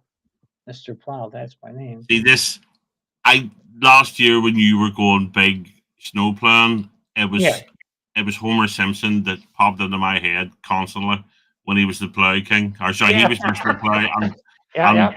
Barney was the plow king, and that wee tune that love that, So okay, so BC, what's the biggest problem in the USA currently, and how would you fix it if possible?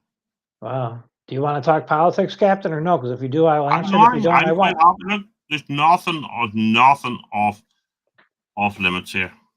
I don't want to chase nobody. And as I said, you don't have to answer anything you don't No, want, because I'll answer. I got a he's good answer. Canadian, so Okay, so my thoughts are on that. Like, if you talk to my mom will be, she's going to be 93 in July. So she broke her hip a couple months ago. She survived it. She got surgery. She made it through. So knock on wood. But if what they show on TV around here is what they just want you to know. So if you talk to my mom, who's going to be 93, she thinks everything's perfect with high energy costs, high gasoline, high foods, high interest rates. You know what I'm saying? Limited supplies of everything. She thinks that everything's perfect because that's what they say on TV. The biggest problem that we have is that any politician, it doesn't matter if you're a Democrat or Republican, you're only doing it for one reason, and that's to better you and your family. Not to better me, but to better you and your family, because I never met an honest politician anywhere.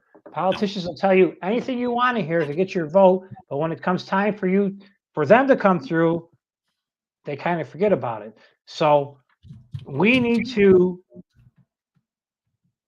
get rid of the president we currently have. He needs to go, but some people will disagree. You know what I'm saying? Because they'll look at the other guy who's going to run again for president and think that he's, Satan, which makes no sense at all, because he actually, Satan, the new president we might get again, hopefully next year, he's looking at it as a business. And as the people that are currently in office, they only know one thing, and that's just how to take taxpayers' money. And they don't know how to go deliver pizzas or cut grass or shovel snow or pick up scrap metal on the side of the road. You know what I'm saying? Or dig ditches. They don't know how to do that. No. They've been in the same game for 30, 40, 50 years, and that they're banking on their family to take care of it.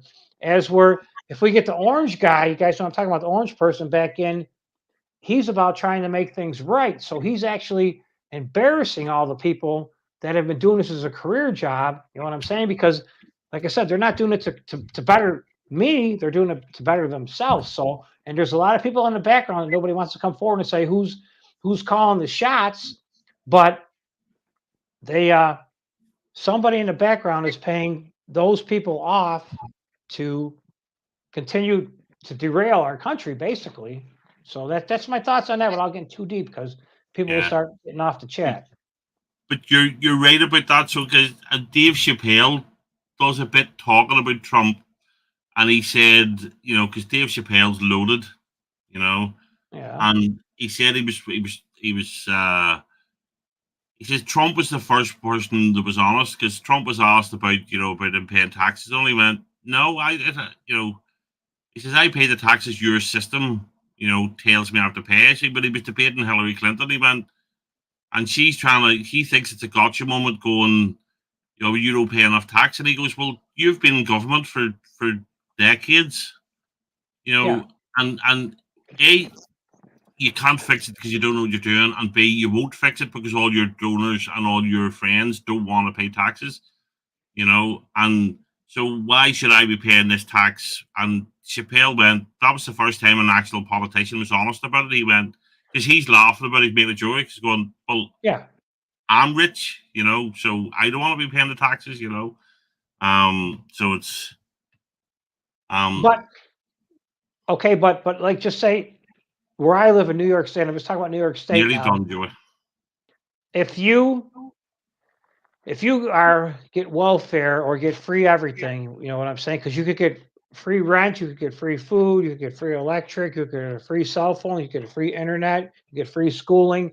Okay, if you're one of those people that get that right now under the current administration, you're really not feeling the pinch because you ain't paying the taxes. But somebody like myself who is, I don't want to say I'm middle class, I want to say I'm low upper class. You know what I'm saying?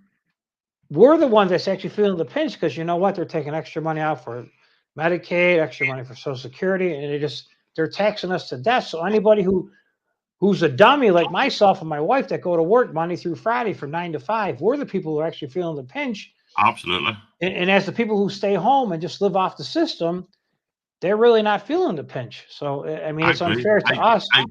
I've worked my whole adult life and I had part-time jobs before that as well, so Yeah. So Miss, we're very, very nearly done. Just a couple of very quick answers. Have you any Okay. single male friends that are looking for a good woman for Miss Piggy? Oh yeah, our friend Mario. Mario's definitely. There you go. That's a hookup we can make happen, I think, Miss Piggy. So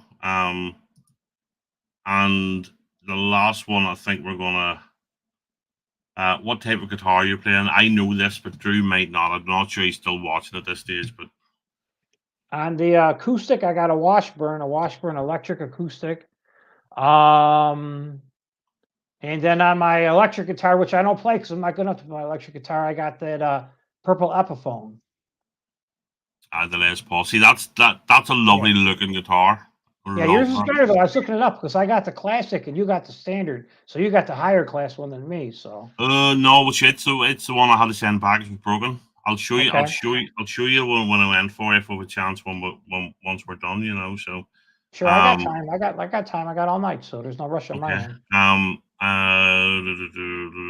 Right, the last one, but just from JV, and then we'll just so which you more disappointed in, Angie driving or your hotel room in Cleveland? The hotel room, Captain seen the hotel room we checked in. That was disgusting. It wasn't even made. Yeah.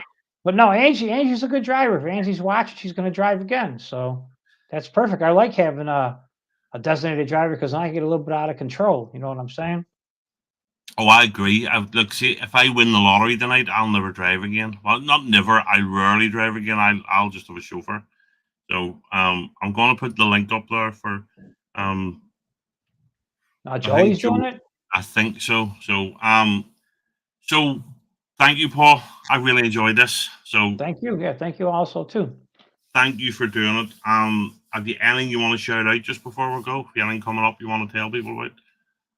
I have absolutely nothing at all except for June 29th. I'll be doing that Porch Fest for the first time live, playing my acoustic guitar I'm scheduled from noon to 1. I'm going to do that live on YouTube. I'm going to subscribe back to StreamYard so I could do it also on Facebook and also on Twitch. So in case they block me for playing any copyrighted music, which I hope they don't, because it's just nothing spectacular. Remember Rumble. Daniel's doing Rumble because it's much less likely to, and you can multi-stream. You can, so you don't have to work out how to do it, but you can. Daniel's doing YouTube and Rumble at the same time when he goes live.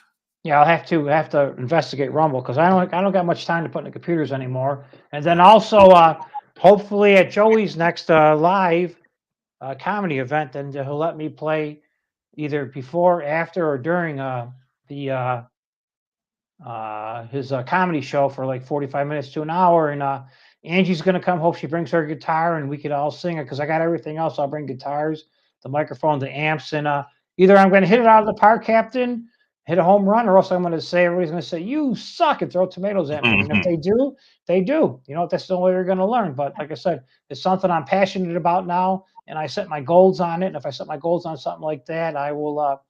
I think I will succeed at it because if I can't do it, I got my nephew and I got another guitar teacher to charge me $40 a lesson. I'm pretty good, so I got it. I think I'll get it figured out. But it's all on me because if I don't practice, Captain, Yeah. it ain't gonna happen. Yeah, I'm in the same boat. So, So that's why I'm not putting a ton of energy into YouTube anymore. I'd rather that's my new goal is just to sit back and have a beer or two, and maybe the bar I stop at, maybe they'll have me up there once in a while.